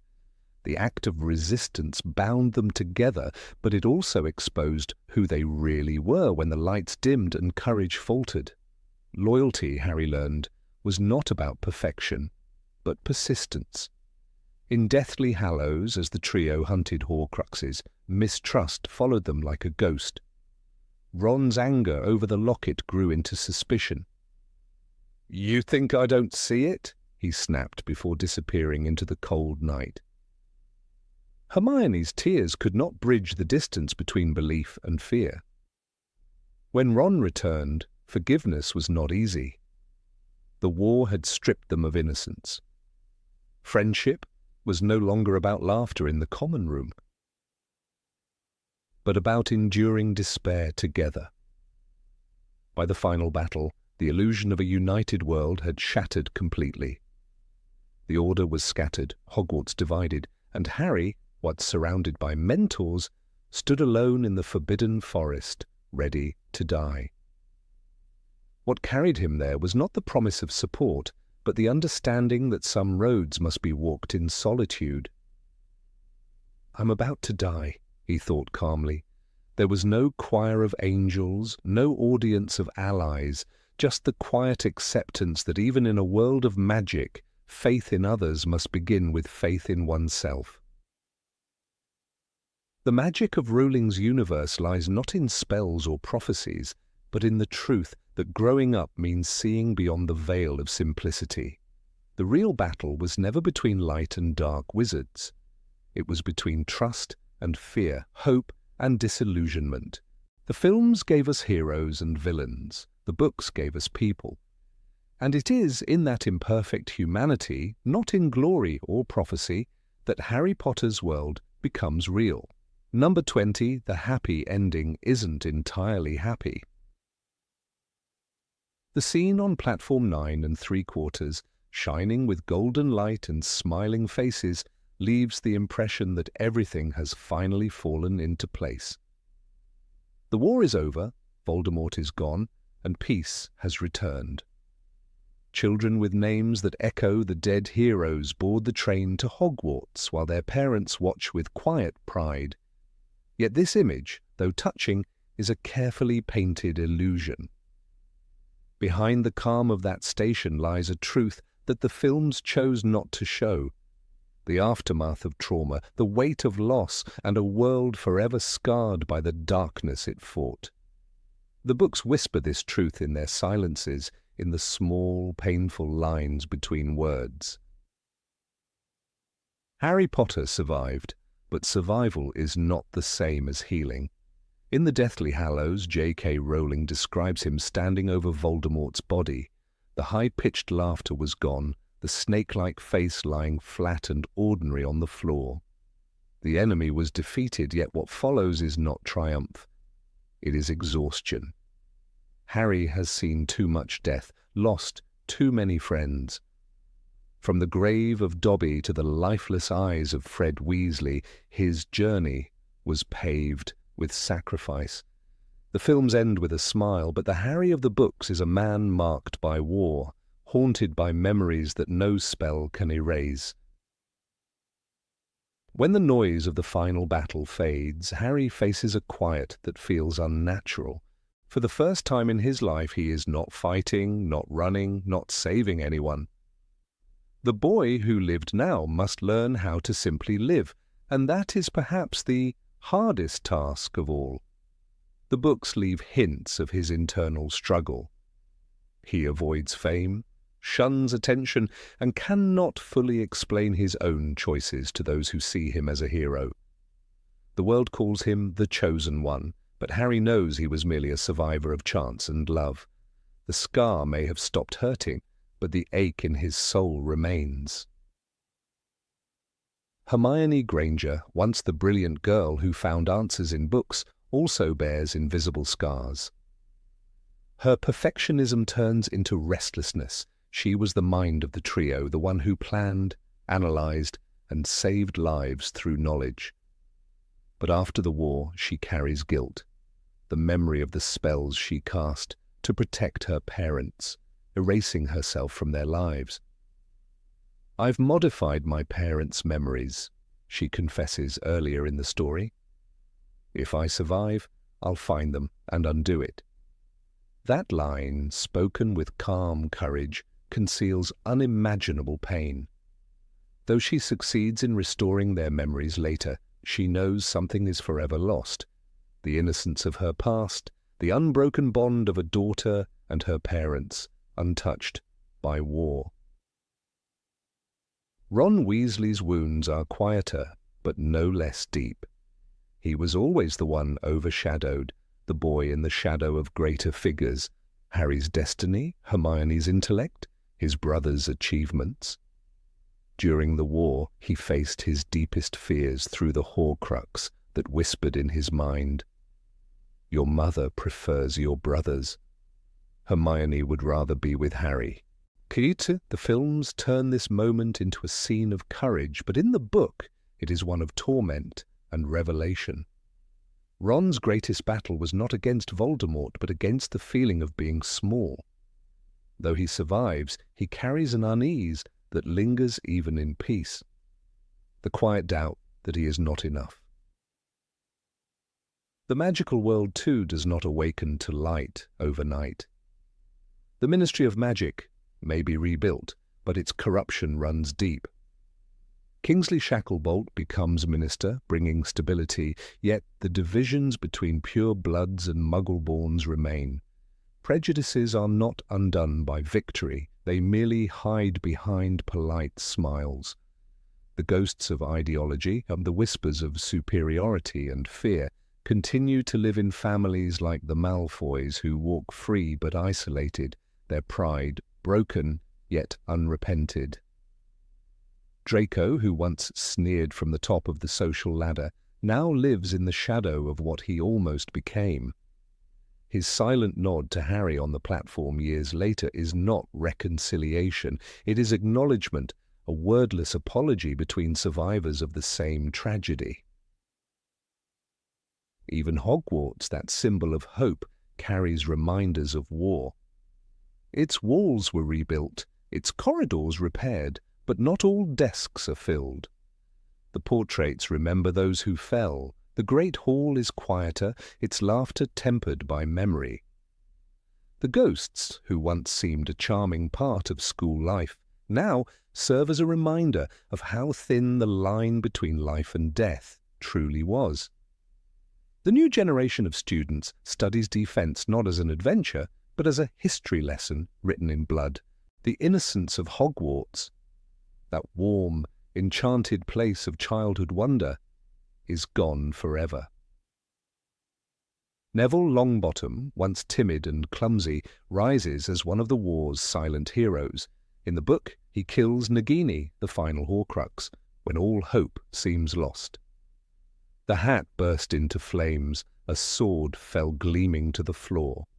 His act of courage is monumental, yet Neville's life afterward is not one of fame. He becomes a professor, a quiet guardian of memory, teaching others about plants and healing. But beneath his calm, he bears the grief of the friends he buried. The films show him smiling beside Luna, yet in the books they never marry. Their brief connection fades, a gentle sadness left in place of what could have been. Neville's heroism was never about glory, it was about endurance. The next generation, the children who bear the names of the fallen, James Sirius, Albus Severus, Lily Luna, symbolize both remembrance and burden.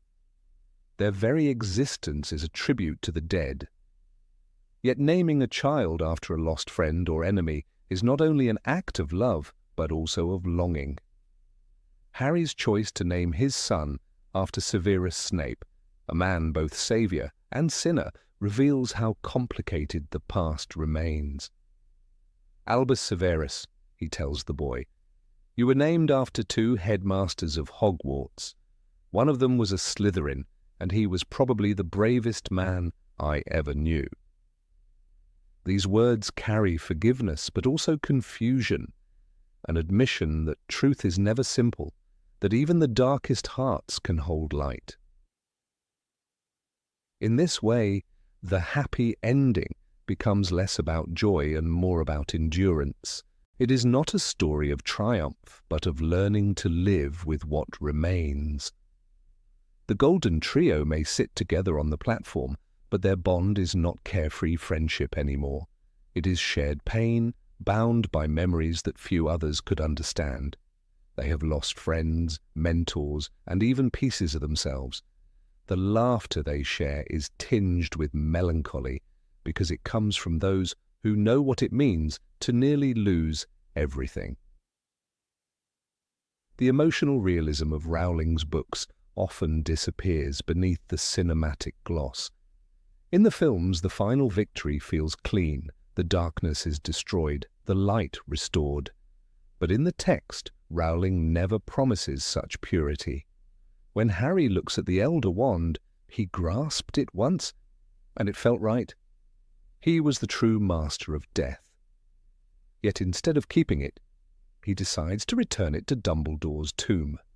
This act, quiet, unheroic, unfilmed in its depth, reveals his rejection of power, his fatigue with violence. The boy who once sought to save everyone now wants only peace, but peace is not the same as happiness. Even the physical scars tell their own stories. George Weasley must live without his twin, Fred. The laughter that once defined him now echoes as a memory. Remus Lupin and Nymphadora Tonks, both fallen in the final battle, leave behind a son, Teddy, to be raised by his grandmother. Harry becomes his godfather, repeating the circle of orphanhood that defined his own life. The war may have ended, but its consequences ripple into the lives of those who come after. Every joy carries a shadow, every victory has a cost. If one looks closely, the wizarding world after Voldemort's fall mirrors our own societies after war, broken, divided, yet striving for reconciliation. Rowling never claimed that evil could be eradicated, only that it could be resisted. The prejudice against Muggle-born still exists. The power struggles within the Ministry continue. Yet hope survives in small acts. In Hermione's political work, in Harry's quiet family life, in the laughter of their children on the train platform. These are not fairy tale endings, but moments of fragile peace carved out of pain. In the end, the magic of the story lies not in spells or battles, but in endurance. The films offer closure, the soft glow of nostalgia, the comforting illusion that good has triumphed completely. But the books remind us that real life is more complex. They whisper that growing up means carrying our scars with dignity, that love survives not by forgetting pain, but by learning to live alongside it. The world that Harry, Hermione, and Ron inherit is imperfect, but so are they.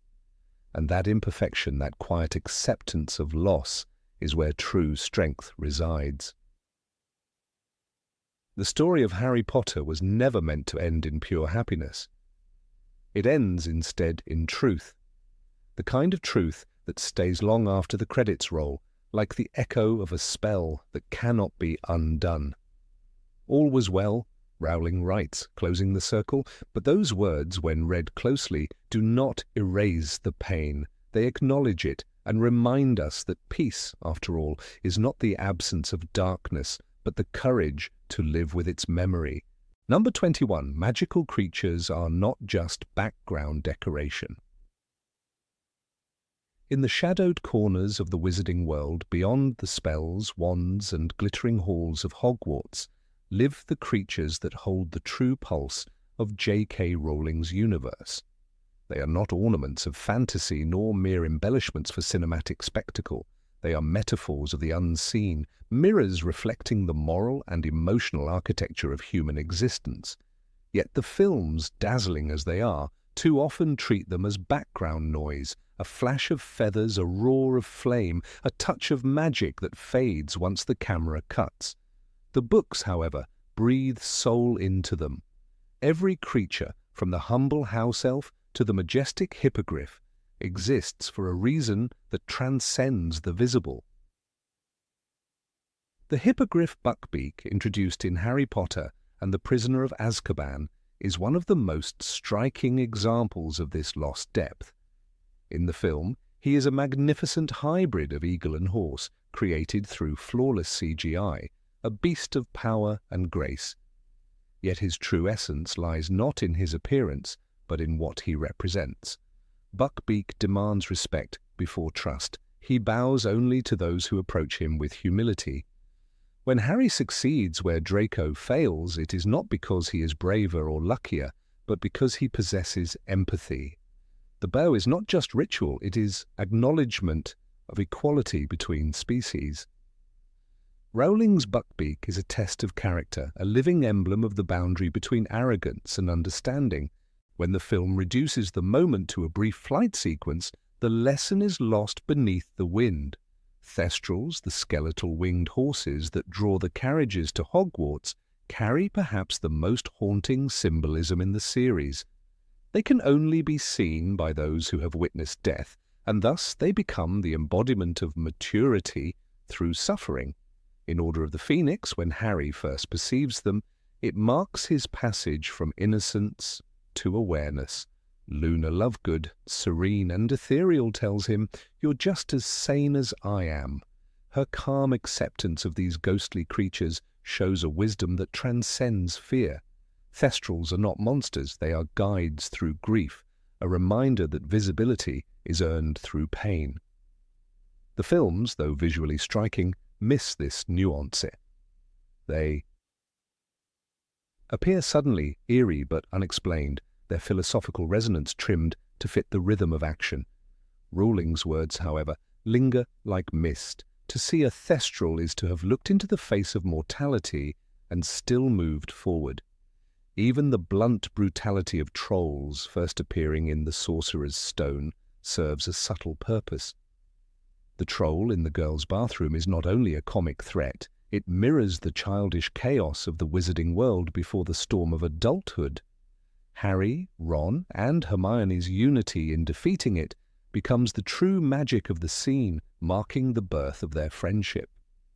The creature, clumsy and directionless, symbolizes the untamed forces that the young must learn to navigate. The film plays the troll for spectacle and laughs, but in the book, its presence anchors a deeper narrative truth. Friendship is forged not in comfort but in crisis. Centaurs, with their half-human, half-equine form, stand as guardians of cosmic order in the Philosopher's Stone and Order of the Phoenix. Firenze, who saves Harry in the Forbidden Forest, speaks of Mars being bright tonight, his words tinged with prophetic gravity. The centaurs reject the arrogance of mankind, scorning their obsession with power. Their forest, untamed and ancient, becomes a sanctuary of wisdom, untouched by human corruption.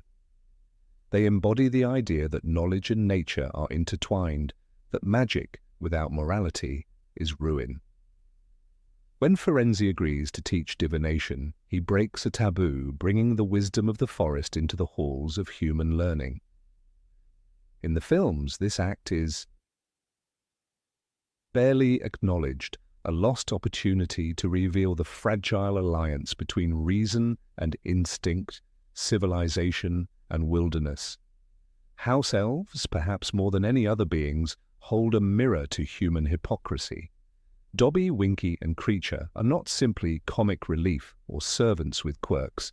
They expose the moral hierarchy that festers within the wizarding world. Dobby's plea, Dobby is a free elf, resonates far beyond fantasy. It is a declaration of dignity, a cry for recognition in a society that thrives on invisible labor. Winky's sorrow after her dismissal reveals the tragedy of those who define themselves through servitude, and Creature, twisted by neglect and hatred, becomes the embodiment of what happens when loyalty is corrupted by cruelty. In Deathly Hallows, when Harry treats Creature with kindness and respect, the elf transforms, his bitterness dissolving into devotion. This act of compassion carries more weight than any spell. It is redemption through empathy. The films touch the surface of these stories, but never dive into their moral depth, reducing Dobby's death to sentiment rather than sacrifice. Even the dragons, fearsome and majestic, are not mere beasts of fire.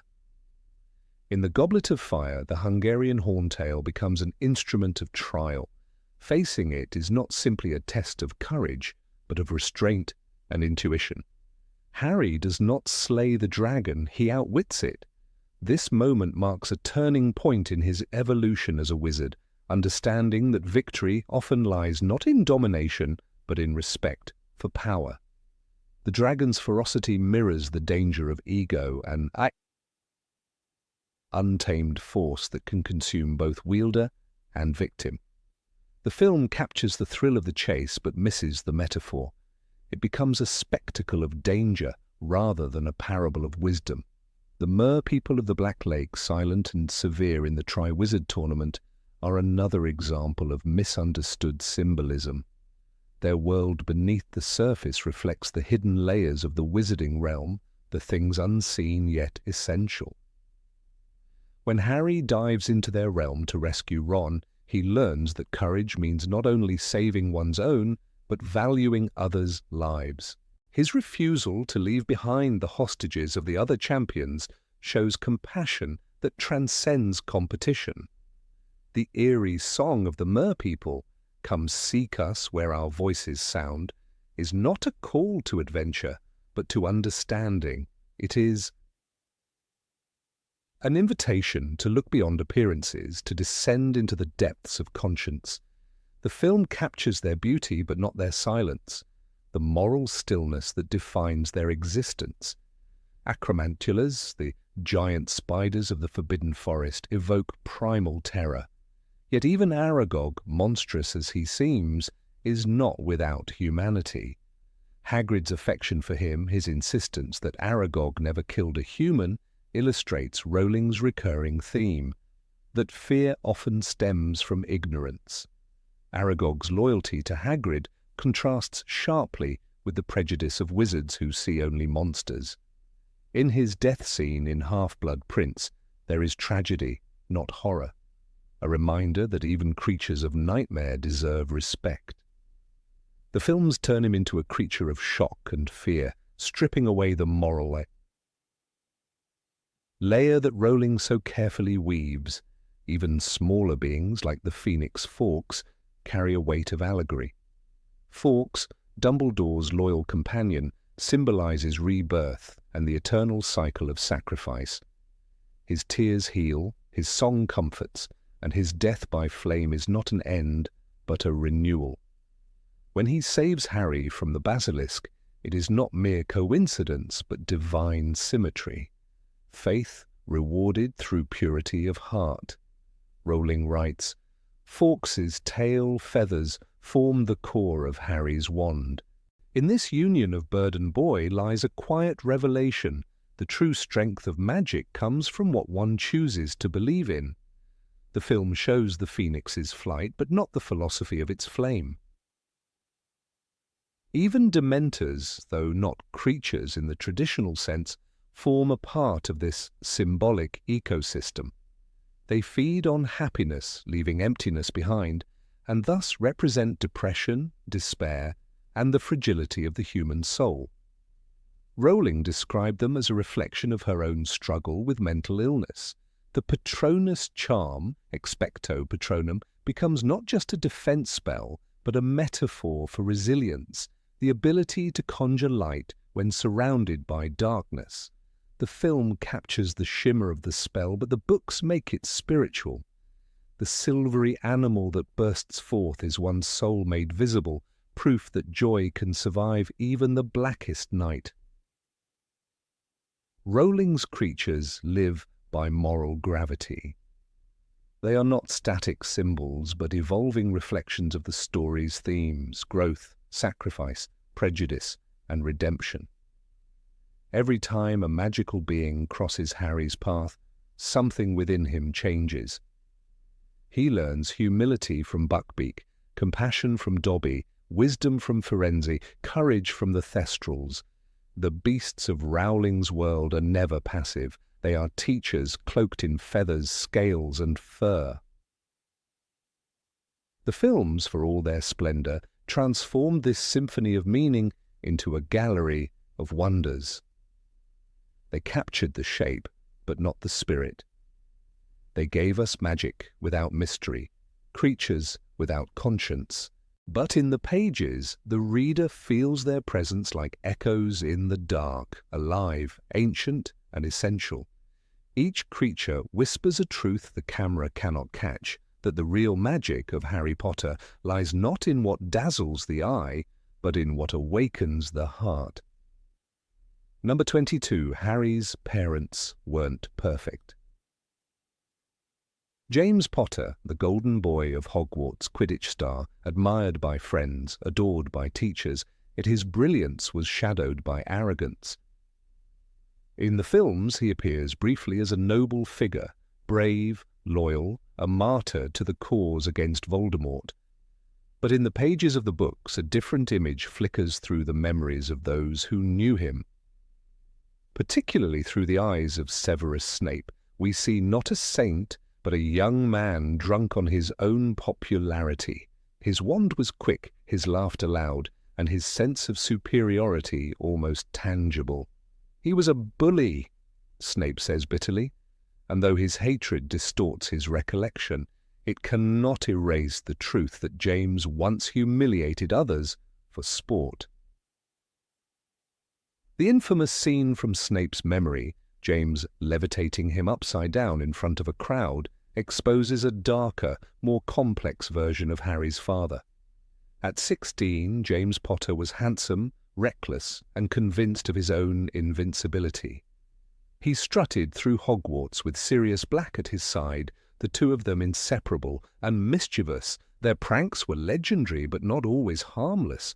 Snape was often their target, not merely because he was gloomy or unpopular, but because he represented something James could not understand: ambition without privilege. Snivellus, they called him, and the laughter of the onlookers echoed through the courtyard that day as James disarmed and stripped him of dignity. It was not a duel, it was cruelty. Remus Lupin, who stood nearby, would later confess that he was ashamed of not intervening. Even Sirius, years later, admitted that James had grown out of it, implying that there had been something to grow out of. Lily Evans watched that scene unfold, and her reaction reveals more than any later idealized portrayal. She confronted James, her voice trembling with anger, calling him an arrogant tirag. Yet even then, something in her eyes betrayed a conflict. She despised his behavior but could not entirely deny his charm. The films simplify their relationship into a clean romance, but in truth it was messy and human. Lily saw both the light and the shadow in James. She saw potential, but also danger, a boy who had not yet learned humility. When she finally chose him years later, it was not because he had been perfect all along, but because he had changed. Dumbledore himself once remarked that James matured, that he stopped hexing people just for the fun of it. It is a subtle but vital distinction, redemption, not perfection, and yet the films rarely linger on Lily's inner world. In them she is a glowing figure of kindness, a mother who dies for love. But Lily Evans was not simply an angelic protector. She was fiercely intelligent, opinionated, and sometimes impulsive. Her friendship with Severus Snape, for example, was not an easy one. It was deep and complicated, marked by years of shared secrets and unspoken pain. When Snape called her a mudblood, he shattered that bond forever. But even before that moment, Lily had begun to drift away, frustrated by his fascination with the dark arts. She loved him as a friend but could not save him, nor could she understand the depth of his devotion. When she chose James, she did not realize she was becoming the center of another man's lifelong torment. Snape's memories, shown in The Deathly Hallows, unveil a Lily who laughs freely, argues passionately, and defends what she believes in, but also one who is capable of wounding deeply. Her decision to cut Snape out of her life was justified, yet it was also final, merciless in its own way. She represented light to him, and when she withdrew it, he was left in darkness. This is not to say Lily was cruel, but human, a woman forced to make painful choices. Her love for James was not born out of fairy tale romance, but out of maturity and forgiveness. She saw who he had become, not who he had been. James did change. The reckless boy grew into a man who joined the Order of the Phoenix, who fought against Voldemort, who risked everything for what he believed was right. By the time Harry was born, he had shed the arrogance of his youth. Yet even this transformation came too late to erase the past. Snape never forgave him, not even after his death. The resentment he carried bled into his relationship with Harry. Every glance at the boy was a reminder of the man he hated and the woman he lost. This moral complexity is what makes the story powerful, the idea that good and evil do not exist in pure forms but are woven into every human soul. When Harry first learns about his father's cruelty in the Order of the Phoenix, his world tilts. The scene where he watches Snape's worst memory is one of the most haunting in the entire series.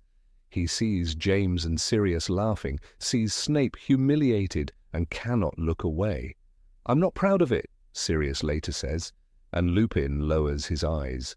For the first time, Harry understands that his parents' generation was not made of legends, but of people who made mistakes and carried them forever. The films barely touch this revelation, preferring to preserve the myth of heroic parents, but the books insist on honesty. Even heroes are flawed. This discovery shapes Harry profoundly. It is what drives him to reject blind hatred and blind worship alike. When he spares Peter Pettigrew's life, when he refuses to use unforgivable curses, when he accepts Snape's sacrifice at the end, all of these choices are rooted in the understanding that morality is never simple. He is the son of people who were both brave and imperfect. That is why Dumbledore tells him, "It is our choices, Harry, that show what we truly are, far more than our abilities." The Potter legacy is not about blood purity or noble heritage, but about the courage to face one's own contradictions. Lily's sacrifice, often romanticized as an act of pure goodness, was also an act of defiance. She could have stepped aside, could have begged for her life as Voldemort offered, but she refused. That refusal was not just love, it was moral strength born from everything she had endured, the loss of friendship, the fear of war, the knowledge that the world was splitting in two. Her death saved Harry, but it also condemned him to a life of questions. Who were his parents, really, saints or sinners? The truth, as Dumbledore would say, lies somewhere in between. Snape's own redemption mirrors James's. Both men loved Lily, both made terrible mistakes, and both died protecting the son she left behind. It is no coincidence that Harry names his child Albus Severus. He forgives the man who tormented him because he understands now what it means to be human. The same understanding extends to his parents. He does not worship them blindly, he honors them by acknowledging their flaws. That is the maturity the films never quite capture. The quiet realization that love does not erase imperfection, it redeems it. Lily's moral strength and James's reckless courage together created the foundation for Harry's own character. He inherited her compassion and his daring, but he also inherited their contradictions. He is impulsive, stubborn, sometimes self-righteous, echoes of both parents. When he confronts Snape or questions Dumbledore's decisions, we see James's defiance and Lily's integrity burning in him. But unlike his father, he learns humility early. Unlike his mother, he learns to see beyond his pain. He becomes the synthesis of both, proof that from flawed roots can grow something extraordinary. In the larger moral fabric of the story, James and Lily embody the truth that the path to goodness is not straight. They were not born heroes, they became them. James learned compassion the hard way. Lily learned that love cannot save everyone. Together they built a family in a world falling apart. Their deaths froze them in time, perfect in memory, but the books allow us to see them alive, imperfect, striving. And perhaps that is the greatest tragedy, that their son had to learn who they were through echoes and memories, piecing together truth from pain. There is an old saying in the wizarding world, "The dead are not gone, only changed." For Harry, this is literal. Every time he learns something new about his parents, they change again. From idols to people, from myths to memories. The boy who once saw them as flawless angels comes to understand that love, in its purest form, is not about perfection, but forgiveness. Lily forgave James, Snape forgave Lily, and in the end Harry forgave them all. The films, for all their magic and emotion, polish away these edges. They offer comfort instead of complexity. But the real power of Rowling's story lies in the contradictions it dares to preserve. James was both bully and hero. Lily was both saint and sinner. Snape was both villain and savior. And Harry, the child of all three, carries the truth that goodness is not purity, but the courage to face one's own flaws. That is the real legacy of the Potters, not perfection, but humanity. In understanding that his parents were not flawless, Harry becomes something greater than their idealized memory. He becomes real, just as they once were. Number 23, prophecies don't always come true. When Lord Voldemort stood in front of the baby in Godric's Hollow, he believed he was fulfilling destiny. A fragment of a prophecy had reached his ears, a prediction made by Sybil Trelawney to Albus Dumbledore, speaking of a child born as the 7th month dies. To Voldemort, that prophecy was not a mystery or a warning, it was an instruction. He believed that the universe had chosen his enemy, and so he struck first. Yet this act, meant to prevent the prophecy from coming true, was precisely what made it come true. Rowling's narrative turns the ancient idea of prophecy upside down. It is not destiny that shapes men, but men who shape destiny through belief, fear, and choice. In the films, the prophecy appears as a thunderous truth, a sealed fate that both Harry and Voldemort must follow. But the books tell a subtler story. When Dumbledore explains the prophecy to Harry in Order of the Phoenix, he says, "It was the prophecy that made Voldemort mark you as his equal. But it is your choices, far more than your abilities, that show what you truly are." These words reveal the real nature of fate in Rowling's world. The prophecy could have belonged to another child, Neville Longbottom, born on the same day. But Voldemort's belief in the prophecy defined who the chosen one would be. Without that belief, the prophecy would have been no more than words floating in the air, waiting for meaning. That idea, that belief creates reality, lies at the center of Rowling's philosophy. A prophecy in her universe is not a command from the heavens, but a mirror reflecting human decisions. Trelawney's predictions are often comical, yet even her rare, genuine vision is powerless without interpretation. Dumbledore himself admits that prophecies are fragile things. "Do you think," he tells Harry, "that every prophecy in the Hall of Prophecy has come true? No, many are broken, forgotten, or never fulfilled." The films simplify this nuance, presenting prophecy as divine certainty, when in fact Rowling uses it to explore human psychology. The fear of fate becomes the tool that drives fate itself. Harry's journey is built on that misunderstanding. Throughout the series, he believes he is bound to kill or be killed, as the prophecy states. Yet the books subtly dismantle this assumption. Harry's power lies not in a curse placed upon him, but in his refusal to become what Voldemort is. When he finally walks into the Forbidden Forest ready to die, he is not obeying a prophecy but transcending it. His act of sacrifice breaks the chain of cause and effect. Voldemort, enslaved by the idea of destiny, cannot see that his own belief has made him a prisoner. He tries to master death because he thinks fate has chosen him for greatness, but his obsession blinds him to the truth. Fate is not written, it is created. The prophecy says that neither can live while the other survives. This line, often quoted as proof of an inescapable destiny, is in fact a riddle about human nature.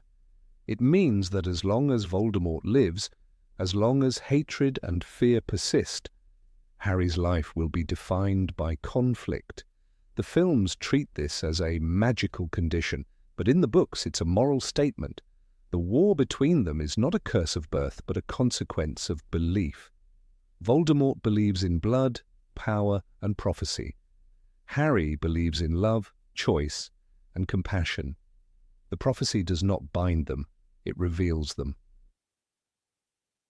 Rowling's treatment of prophecy is strikingly modern. It echoes the idea that self-fulfilling predictions shape history. The Wizarding World's Department of Mysteries is full of glass orbs containing prophecies, each one a potential path. Some are shattered, others untouched. The scene in which Harry drops the orb with Trelawney's prophecy and it breaks symbolizes the fragility of fate.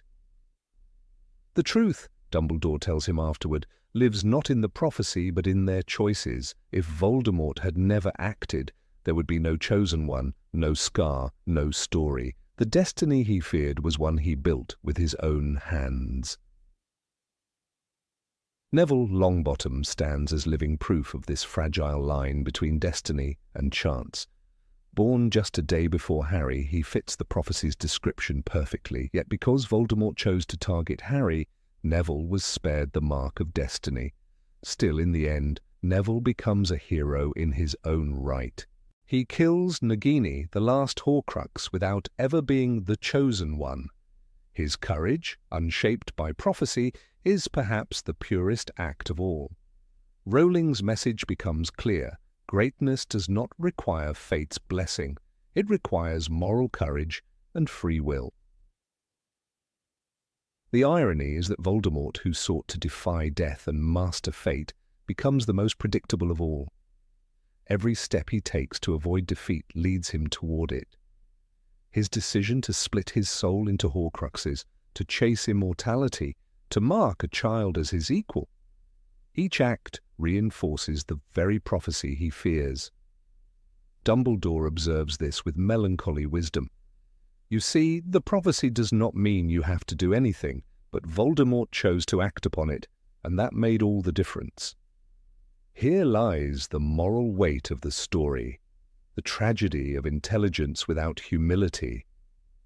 Voldemort believes knowledge is power. Dumbledore knows that knowledge without restraint is destruction. Harry, by contrast, redefines what it means to be chosen. His strength is not in magic, but in empathy. He saves Draco Malfoy, spares Peter Pettigrew, and even shows mercy to Voldemort in their final confrontation. The prophecy's words echo over every decision he makes, yet each time he acts freely. It is our choices, Harry, Dumbledore's voice lingers, that show what we truly are, far more than our abilities.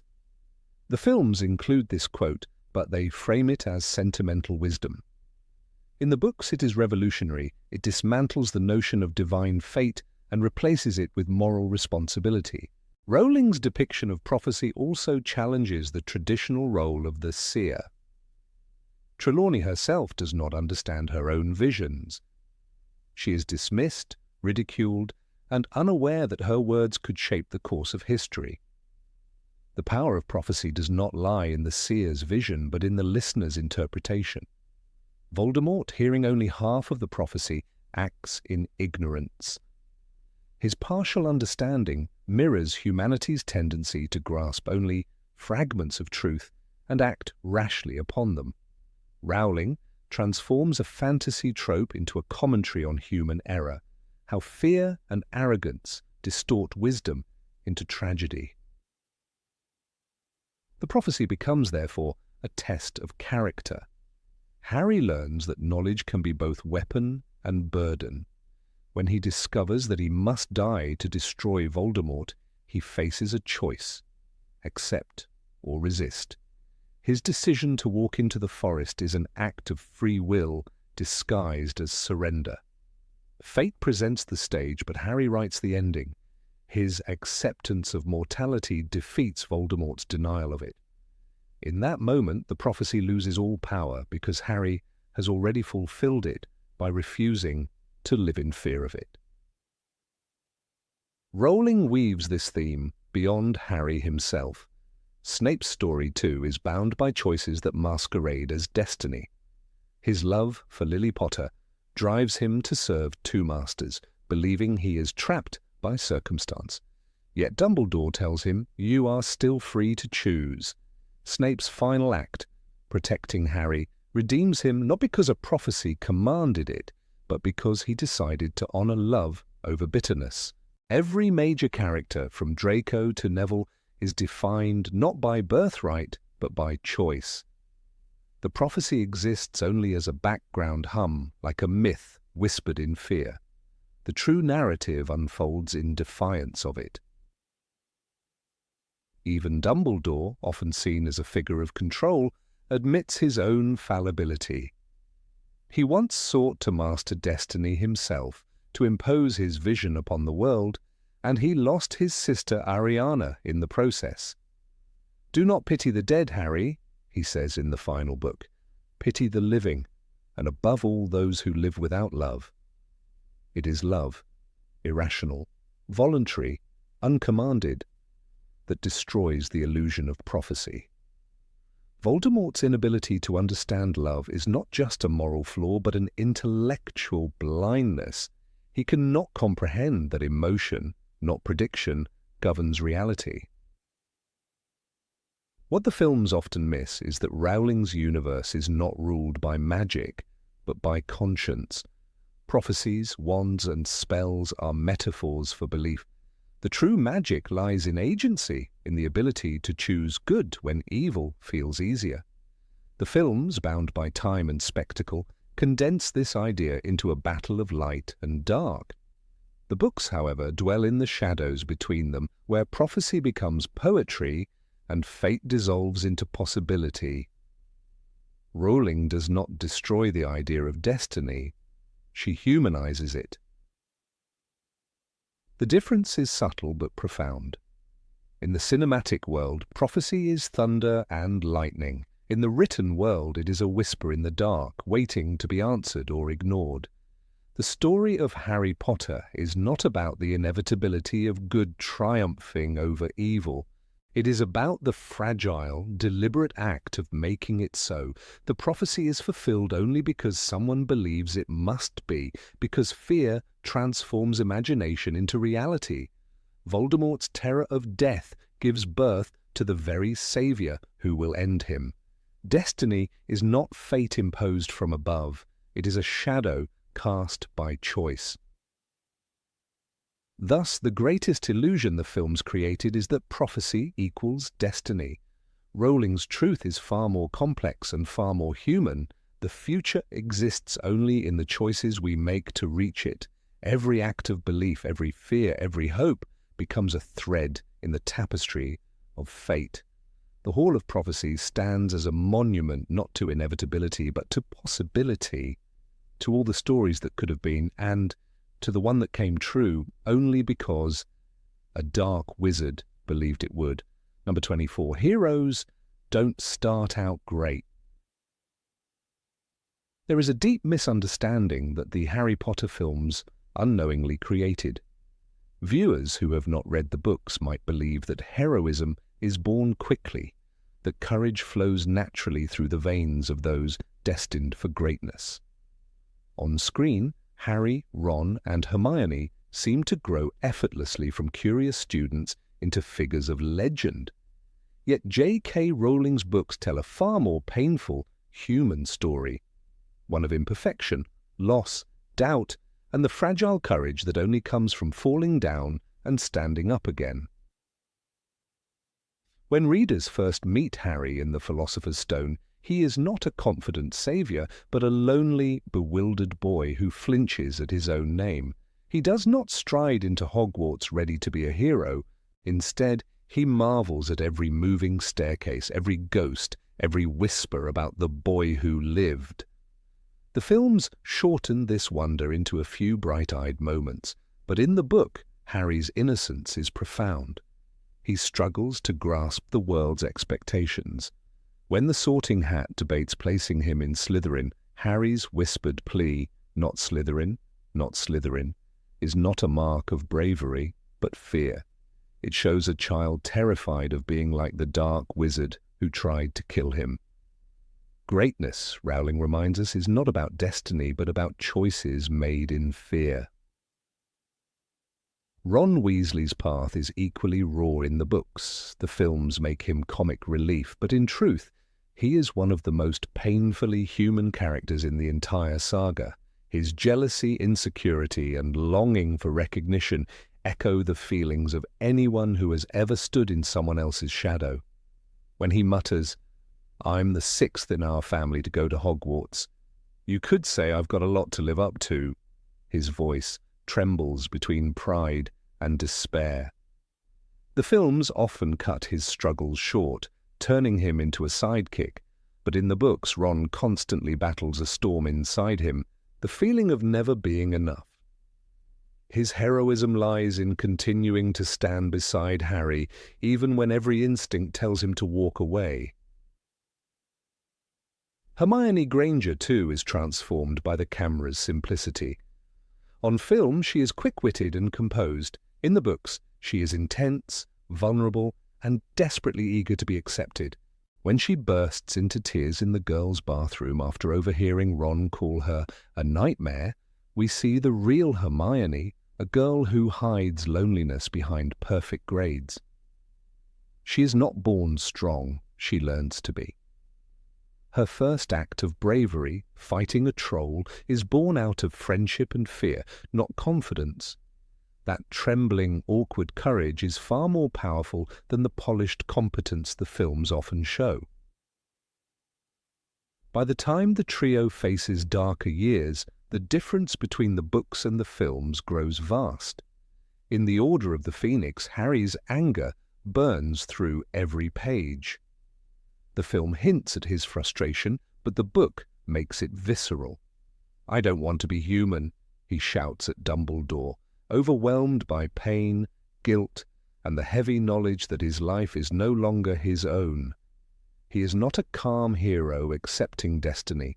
He is a traumatized teenager mourning Sirius Black, lashing out because he does not understand why he must always lose the people he loves. The book dares to show that even heroes can be angry at the world. Dumbledore, too, becomes more complex in the books than the silver-haired mentor of the films. Rowling reveals his silence not as wisdom, but as burden. When Harry accuses him of hiding too much, Dumbledore admits, "I cared about you too much. I cared more for your happiness than your knowing the truth." The old wizard is not flawless. He manipulates events and confesses regret. Through this, Rowling teaches that greatness does not mean purity. It means the ability to live with imperfection and still strive toward the light.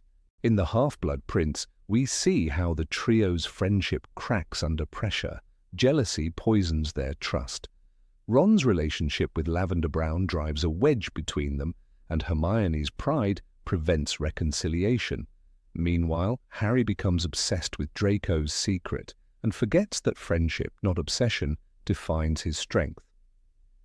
The films reduce these conflicts to small quarrels, but in the books these are storms that shape character. The heroes learn that love is not always enough. Sometimes forgiveness is the truest magic.